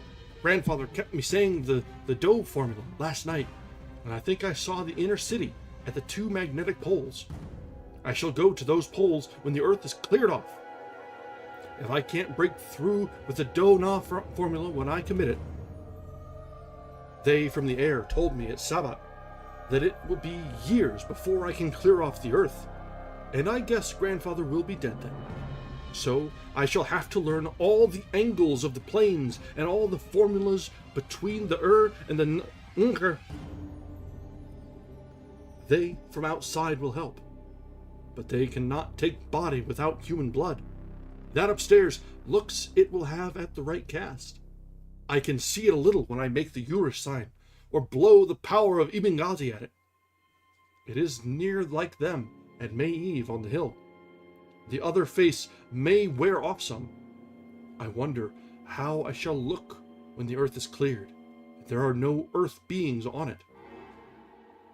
He that came with the Aklo Sabaoth said, I may be transfigured, there being much of outside to work on. Morning found Dr. Armitage in a cold sweat of terror and a frenzy of wakeful concentration. He had not left the manuscript all night, but sat at his table under the electric light, turning page after page with shaking hands as fast as he could decipher the cryptic text. He had nervously telephoned his wife.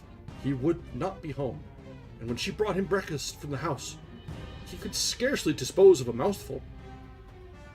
All that day he read on, now and then halted maddeningly as a reapplication of the complex key became necessary. Lunch and dinner were brought him, but he ate only the smallest fraction of either. Toward the middle of the next night, he drowsed off in his chair, but soon woke out of a tangle of nightmares almost as hideous as the truths and menaces to man's existence that he had uncovered. On the morning of September 4th, Professor Rice and Dr. Morgan insisted on seeing him for a while, and departed trembling and ashen gray. That evening, he went to bed, but slept only fitfully.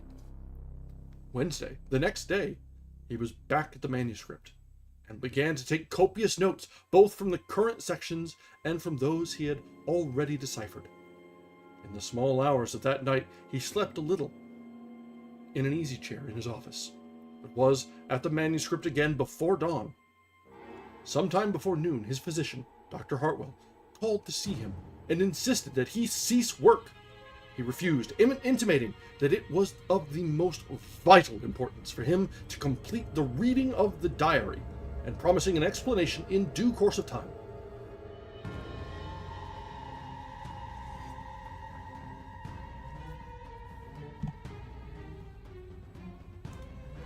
That evening, just as twilight fell, he finished his terrible perusal and sank back exhausted. His wife, bringing his dinner, found him in a half-comatose state, but he was conscious enough to warn her off with a sharp cry when he saw her eyes wander toward the notes he had taken. Weakly rising, he gathered up the scribbled papers and sealed them all in a great envelope, which he immediately placed in his inside coat pocket. He had sufficient strength to get home, but was so clearly in need of medical aid that Dr. Hartwell was summoned at once.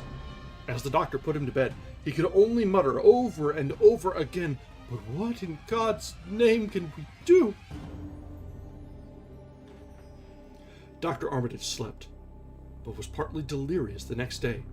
He made no explanations to Hartwell, but in his calmer moments spoke of the imperative need of a long conference with Rice and Morgan.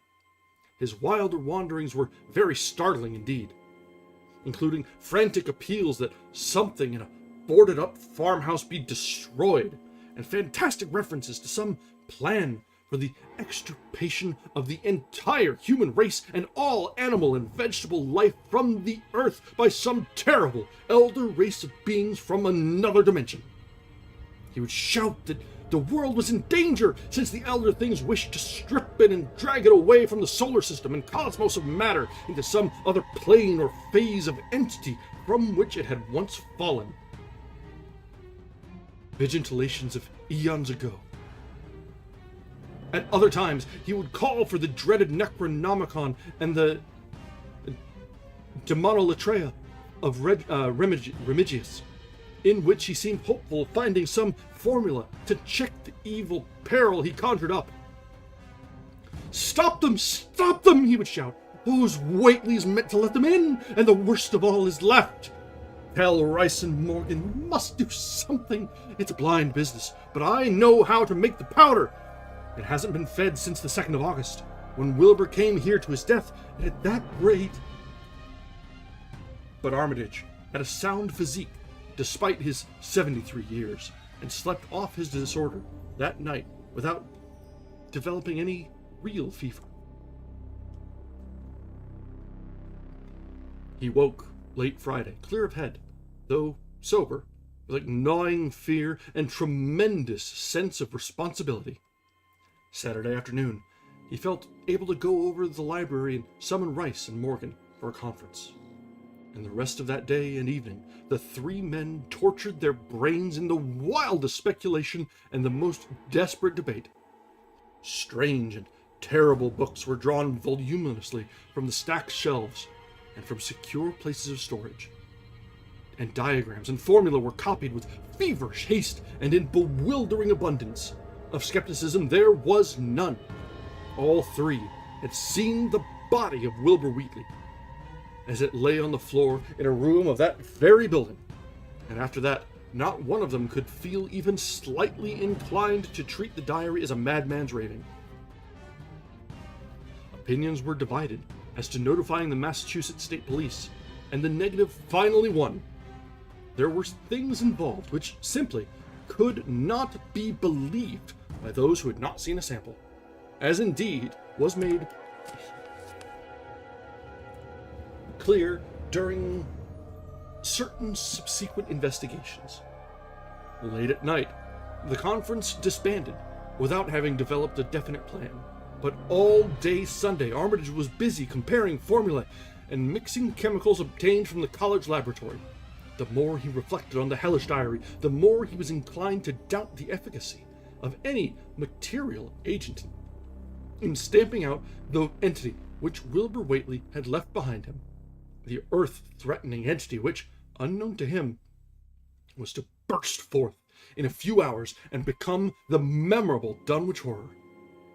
Monday was a repetition of Sunday with Dr. Armitage, for the task in hand required an infinity of research and experiment. Further consultations of the monstrous diary brought about various changes of plan, and he knew that even in the end, a large amount of uncertainty must remain. By Tuesday, he had a definite line of action mapped out, and believed he would try a trip to Dunwich within a week. Then, on Wednesday, the great shock came. Tucked obscurely away in a corner of the Arkham Advertiser was a facetious little item from the Associated Press, telling what a record-breaking monster the bootleg whiskey of Dunwich had raised up. Armitage, half stunned, could only telephone for Rice and Morgan. Far into the night they discussed, and the next day was a whirlwind of preparation on the part of them all. Armitage knew he would be meddling with terrible powers, yet saw that there was no other way to annul the deeper and more malign meddling which others had done before him. That brings us to the end of chapter 8. This is very reminiscent of, well, I guess it makes sense, but it feels like a campaign in Call of Cthulhu, or a game of Arkham Horror, where it's like, okay, things are going very badly very quickly, and there's these intellectuals who are trying to work in the background to try and come up with some solution, but they're losing themselves to the madness as they go on. It makes sense because those games are obviously set in this mythos, and I'm sure the games and settings draw very strongly from this work in particular, because it has the exact same vibe.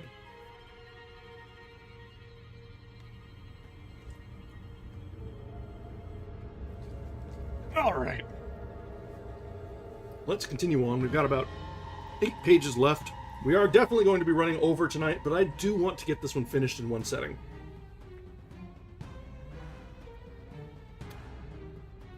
That's a little early for that.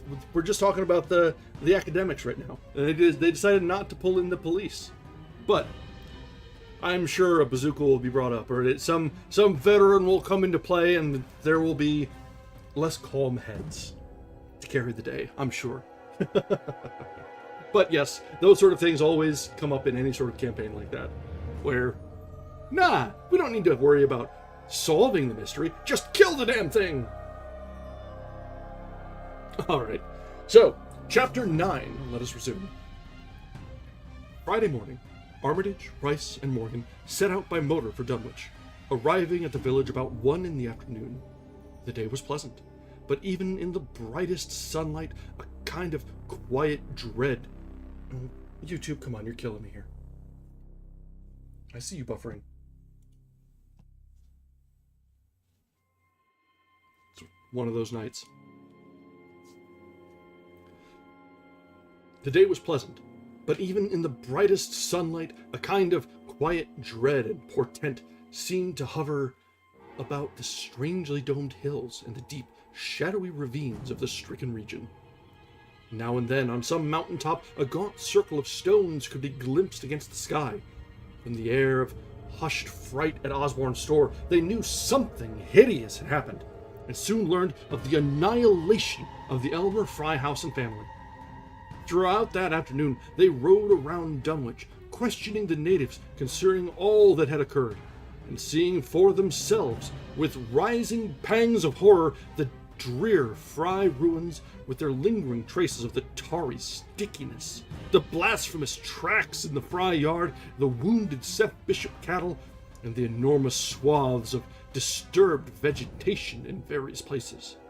The trail up and down Sentinel Hill seemed to Armitage of almost cataclysmic significance, and he looked long at the sinister altar-like stone on the summit. At length, the visitors, apprised of a party of state police which had come from Aylesbury that morning in response to the first telephone reports of the Fry tragedy, decided to seek out the officers and compare notes as far as practicable. This, however, they found more easily planned than performed, since no sign of the party could be found in any direction.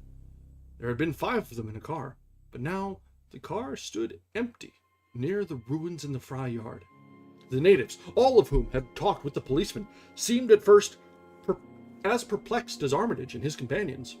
Then old Sam Hutchins thought of something and turned pale, nudging Fred Farr and pointing to the dank, deep hollow that yawned close by.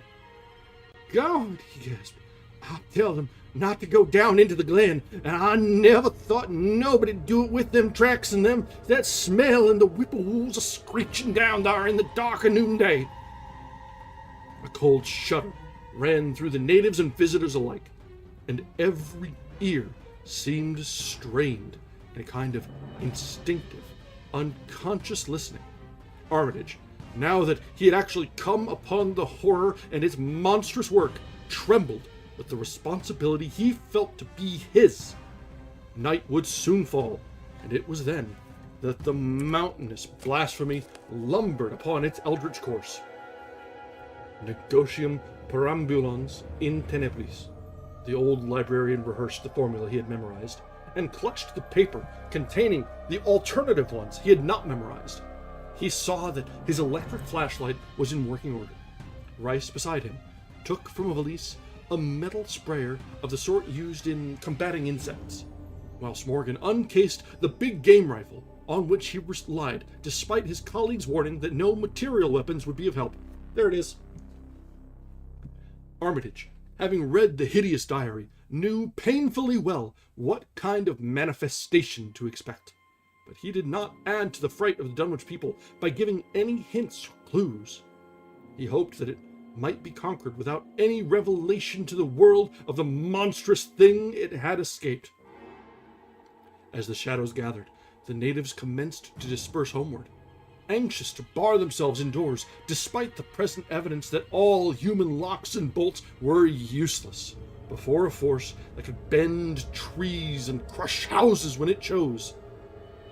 They shook their heads at their visitor's plan to stand guard at the Fry ruins near the glen, and as they left, had little expectancy of ever seeing the watchers again. There were rumblings under the hills that night, and the whippoorwills piped threateningly. Once in a while, a wind sweeping up out of the cold spring glen would bring a touch of ineffable fetor to the heavy night air. Such a fetor as all 3 of the watchers had smelled once before when they stood above a dying thing that had passed for 15 years and half as a human being. But the looked-for terror did not appear. Whatever was down there in the glen was biding its time, and Armitage told his colleagues it would be suicidal to try to attack it in the dark. Morning came wanly, and the night sounds ceased. It was a gray, bleak day, with now and then a drizzle of rain, and heavier clouds seemed to be piling themselves up beyond the hills to the northwest. The men from Arkham were undecided what to do, seeking shelter from the increasing rainfall beneath one of the few undestroyed Fry outbuildings. They debated the wisdom of waiting, or of taking the aggressive and going down into the glen in quest of their nameless, monstrous quarry. The downpour waxed in heaviness, and distant peals of thunder sounded from far horizons. Sheet lightning shimmered, and then a forky bolt flashed near at hand, as if descending into the accursed glen itself. The sky grew very dark, and the watchers hoped that the storm would prove a short, sharp one, followed by clear weather. It was still gruesomely dark when, not much over an hour later, a confused babble of voices sounded down the road. Another moment brought to view a frightened group of more than a dozen men, running, shouting, and even whimpering hysterically. Someone in the lead began sobbing out words, and the Arkham men started violently. When those words developed a coherent form, "Oh my God," the voice choked out. It's going again. And this time, by day, it's out and moving this very minute. And only the Lord knows when it'll be on us all." The speaker panted into silence. Another took up his message. "Now, an hour ago, Zeb Whately heard the phone ringing. It was Miss Corey, George's wife, that lives down by the junction. She says the hired boy Luther was out driving in the cows from the storm after the big boat. And he sees all the trees a-bending at the mouth of the glen, opposite side to this, and smelt the same awful smell like he smelt when he found the big tracks last Monday morning. He says that they was a swishing, lapping sound, more nor what the bending trees and bushes can make, and all on a sudden, the trees along the road began to get pushed one side, and there was an awful stomping and splashing in the mud. But mind you, Luther, he didn't see nothing at all, only just the bending trees and underbrush. Then, fur ahead, where Bishop's Brook goes under the road, he heard a off creaking and straining of the bridge, and says he could tell the sound of wood starting to crack and split. And all the whiles, he never see a thing, only them trees and bushes a bending. And when the swishing sound got very far off, on the road toward Wizard Whately's on Sentinel Hill, Luther, he had the guts to step up where he'd heard them first and look at the ground. It was all mud and water, and the sky was dark, and the rain was wiping out all tracks about as fast as could be. But beginning at the glen mouth, where the trees been moved, they was still some of them awful prints, big as a barrels, like he seen Monday. At this moment, the first excited speaker interrupted. "But that ain't the trouble now. That was only the start. Zeb here was calling folks up, and everybody was listening in when a call came from Seth Bishop's cut in. His housekeeper Sally was carrying on fit to kill. She just see the trees bending beside the road, and says they was kind of mushy sound, like an elephant puffing and treading, heading for the house. And then she up and spoke sudden of a fearful smell, and says her boy Chancey was screaming as how it was just like what he smelt up at Whately's ruins Monday morning. And the dogs was out barking and whining awful. And then she let out a terrible yell, and says the shed down the road was just caved in like the storm had blowed it over. Only the wind wasn't strong enough to do that. Everybody was listening, and you could hear lots of folks on the wire gasping all at once. Sally, she yelled again and says the front yard picket fence bed just crumpled up. Though there wasn't no sign of what done to. Then everybody was on line could hear Chancey and old Seth Bishop yelling too, and Sally was shrieking about something heavy had struck the house. Not lightning, no nothing. but something heavy, again the front, that kept launching itself again and again. Though you couldn't see nothing out the front windows, and then... Lines of fright deepened on every face, and Armitage, shaken as he was, had barely poise enough to prompt the speaker. And then Sally, she yelled out, "Oh, help! The house is caving in!" And on the wire, we could hear a terrible crashing and a whole flock of screaming, just like when Elmer Fry's place was took, only worse. The man paused, and another of the crowd spoke. That's all. Not a sound nor squeak over the phone after that. Just still like. We that heard it got out Fords and wagons and rounded up as many able-bodied men folks as we could get at Cora's place, and came up here to see what you thought best to do. Now, but what I think is the Lord's judgment for our inquiries, iniquities, that no mortal kin ever set aside. Armitage saw that the time for positive action had come, and spoke decisively to the faltering group of frightened rustics. We must follow it, boys. He made his voice as reassuring as possible. I believe there's a chance of putting it out of business. You men know that those Whateleys were wizards. Well, this thing is a thing of wizardry, and must be put down by the same means. I've seen Wilbur Whately's diary, and read some of the strange old books he used to read, and I think I know the right kind of a spell to recite to make that thing fade away. Of course, one can't be sure, but we can always take a chance. It's invisible. I knew it would be, but there's a powder in this long-distance sprayer that might make it show up for a second. Later on, we'll try it. It's a frightful thing to have alive, but it isn't as bad as what Wilbur would have let in if he'd lived longer. You'll never know what the world has escaped. Now, we've only this thing to fight, and it can't multiply. It can, though, do a lot of harm. So we mustn't hesitate to rid the community of it. We must follow it. And the way to begin is to go to the place that it has just been wrecked. Let somebody lead the way. I don't know your roads very well, but I've an idea there might be a shorter cut across lots. How about it? The men shuffled about a moment, and then Earl Sawyer spoke softly, pointing with a grimy finger through the steadily lessening rain.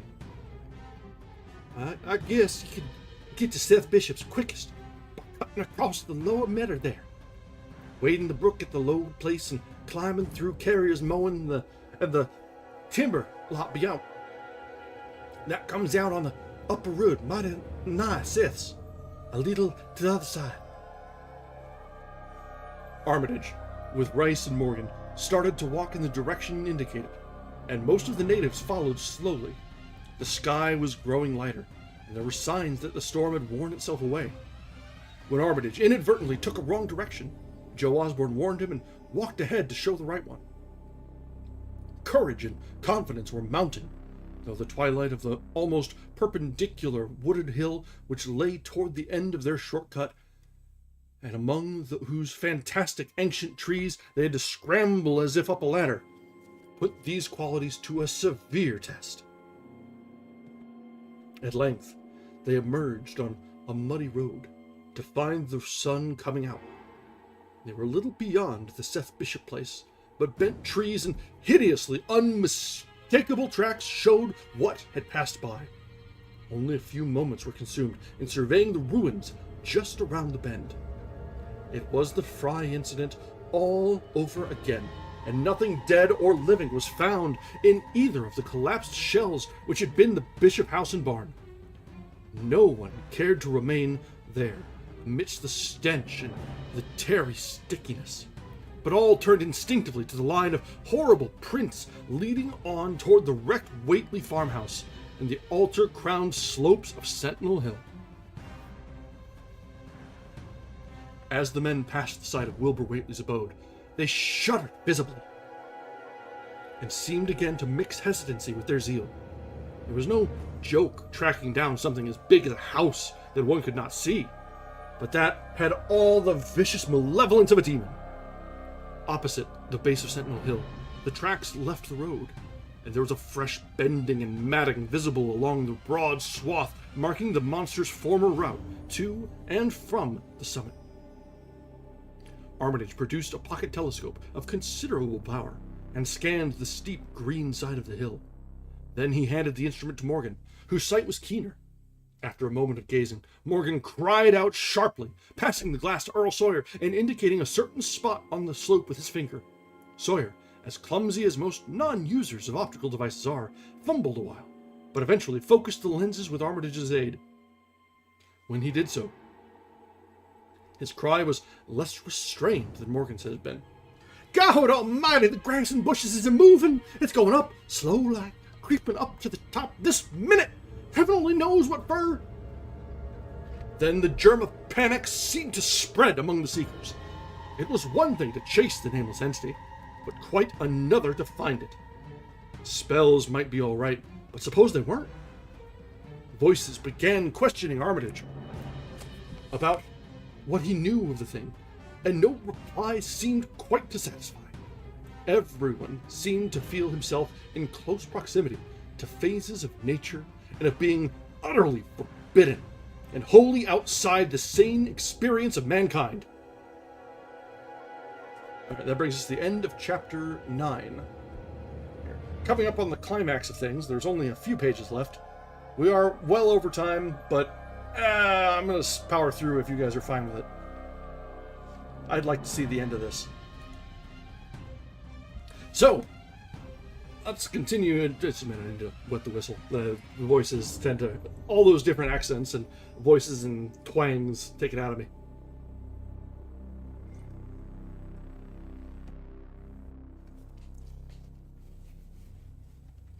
Lovecraft's yokels have a particular cadence to their speech that kind of...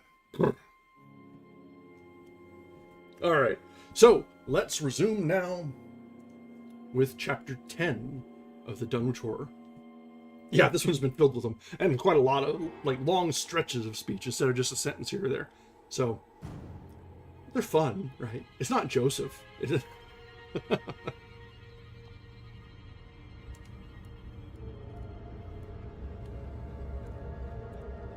Oh, did it move pages on me? Hang on. There we go. In the end, the three men from Arkham, old, white-bearded Dr. Armitage, stocky, iron-gray Professor Rice, and lean, youngish Dr. Morgan, ascended the mountain alone, after much patient instruction. Regarding its focusing and use, they left the telescope with the frightened group that remained in the road. And as they climbed, they were watched closely by those among whom the glass was passed around. It was hard going, and Armitage had to be helped more than once. High above the toiling group, the great swath trembled as its hellish maker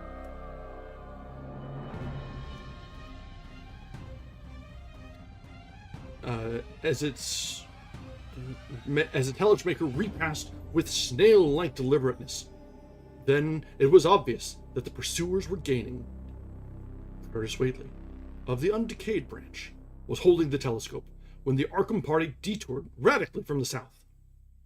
He told the crowd that the men were evidently trying to get to a subordinate peak, which overlooked the swath at a point considerably ahead of where the shrubbery was now bending. This, indeed, proved to be true, and the party were seen to gain the minor elevation only a short time after the invisible blasphemy had passed it. Then, Wesley Corey, who had taken the glass, cried out that Armitage was adjusting the sprayer which Rice held, and that something must be about to happen. The crowd stirred uneasily, recalling that this sprayer was expected to give the unseen horror a moment of visibility. 2 or 3 men shut their eyes, but Curtis Whately snatched back the telescope and strained his vision to the utmost. He saw that Rice, from the party's point of vantage above and behind the entity, had an excellent chance of spreading the potent powder with marvelous effect. Those without the telescope saw only an instant's flash of gray cloud, a cloud about the size of a moderately large building near the top of the mountain. Curtis, who had held the instrument, dropped it with a piercing shriek into the ankle-deep mud of the road. He reeled and would have crumpled to the ground had not 2 or 3 others seized and steadied him.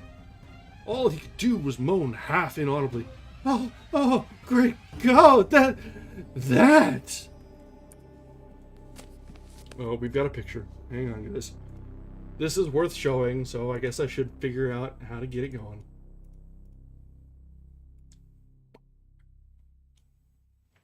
Here we go. Let's save this right quick. And if I still have the temp image, aha. Change the source here. And that is way too small. What the hell? What are you doing here? There we go. That is what showed up.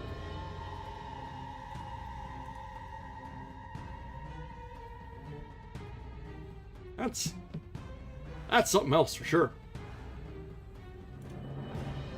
Alright, let's hide that one now. That's enough of that. There was a pandemonium of questioning, and only Henry Wheeler thought to rescue the fallen telescope and wipe it clean of mud. Curtis was past all coherence, and even isolated replies were almost too much for him. Bigger than a barn, all made of squirming ropes, whole thing sort of shaped like a hen's egg, bigger than anything, with dozens of legs like hogs' heads that have shut up when they step. Nothing solid about it. Oh, like jelly. Made of separate wriggling ropes pushed close together. Great bulging eyes all over it. 10 or 20 mouths or trunks are sticking out all over the sides. Big as stovepops. And all the tossing and opening and shutting. All gray with kinder blue, purple things. And God in heaven, that half face on top. This final memory, whatever it was, proved too much for poor Curtis, and he collapsed completely before he could say more.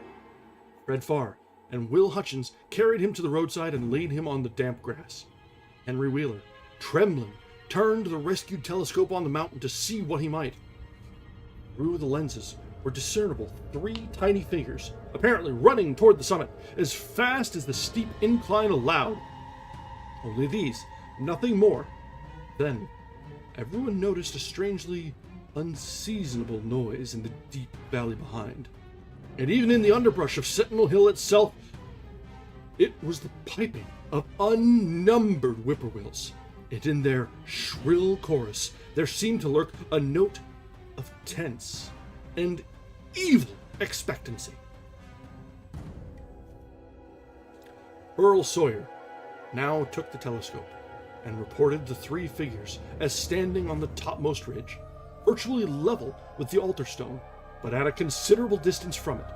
One figure, he said, seemed to be raising his hands above its head at rhythmic intervals, and as Sawyer mentioned the circumstance, the crowd seemed to hear a faint, half-musical sound from the distance, as if a loud chant were accompanying the gestures. The weird silhouette on that remote peak must have been a spectacle of infinite grotesqueness and impressiveness, but no observer was in a mood for aesthetic appreciation. "I guess he's saying the spell," whispered Wheeler as he snatched back the telescope. The whippoorwills were piping wildly and in a singularly curious, irregular rhythm, quite unlike that of the visible ritual. Suddenly, the sunshine seemed to lessen without the intervention of any discernible cloud. It was a very peculiar phenomenon, and was plainly marked by all. A rumbling sound seemed brewing beneath the hills, mixed strangely with a concordant rumbling, which clearly came from the sky. Lightning flashed aloft, and the wondering crowd looked in vain for the portents of storm. The chanting of the men from Arkham now became unmistakable, And Wheeler saw through the glass that they were all raising their arms in the rhythmic incantation. From some farmhouse far away came the frantic barking of dogs. The change in the quality of the daylight increased, and the crowd gazed about the horizon in wonder.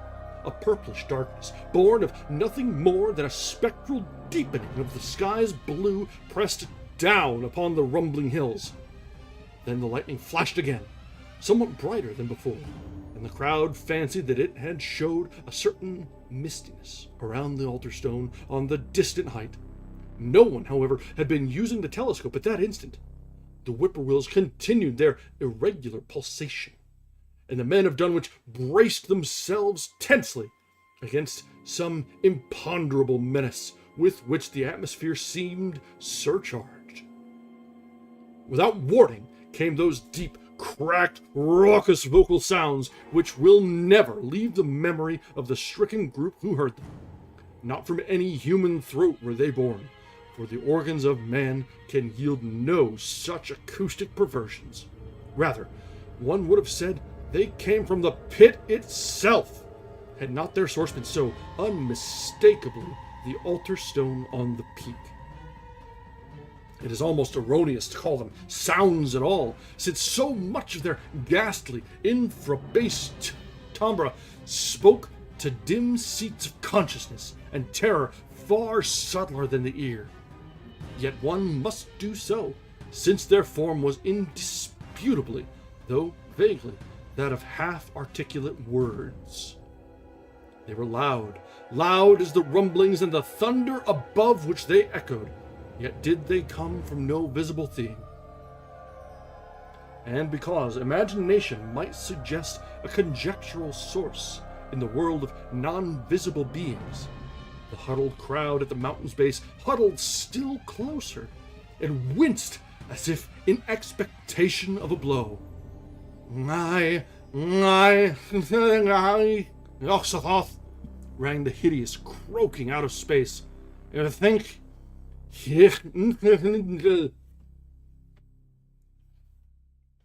The speaking impulse seemed to falter here, as if some frightful psychic struggle were going on. Henry Wheeler strained his eye at the telescope, but saw only the three grotesquely silhouetted human figures on the peak, all moving their arms furiously in strange gestures as their incantation drew near its culmination. From what black wells of acherontic fear or feeling, from what unplumbed gulfs of extra-cosmic consciousness or obscure, long-latent heredity were those half-articulate thunder-croakings drawn. Presently, they began to gather renewed force and coherence as they grew in stark, utter, ultimate frenzy.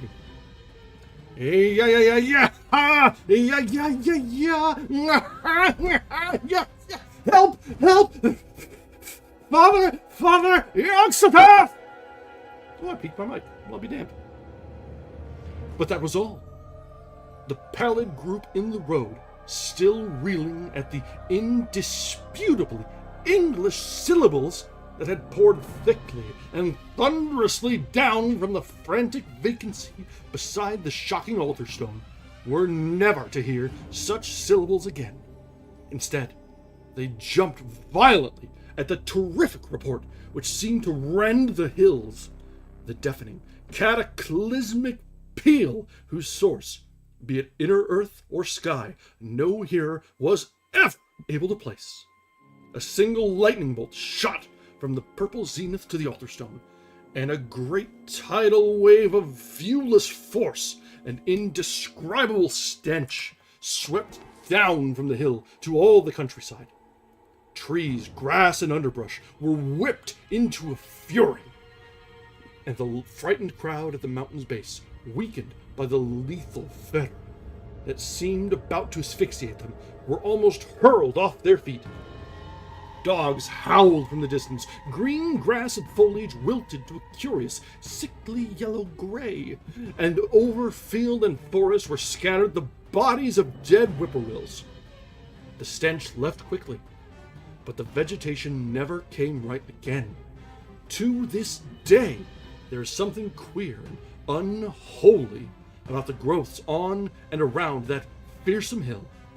Curtis Whately was only just regaining consciousness when the Arkham men came slowly down the mountain in the beams of a sunlight once more brilliant and untainted.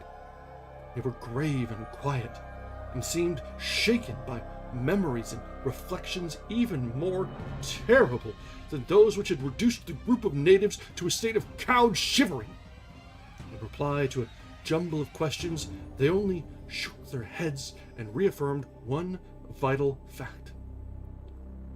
The thing has gone forever, Armitage said.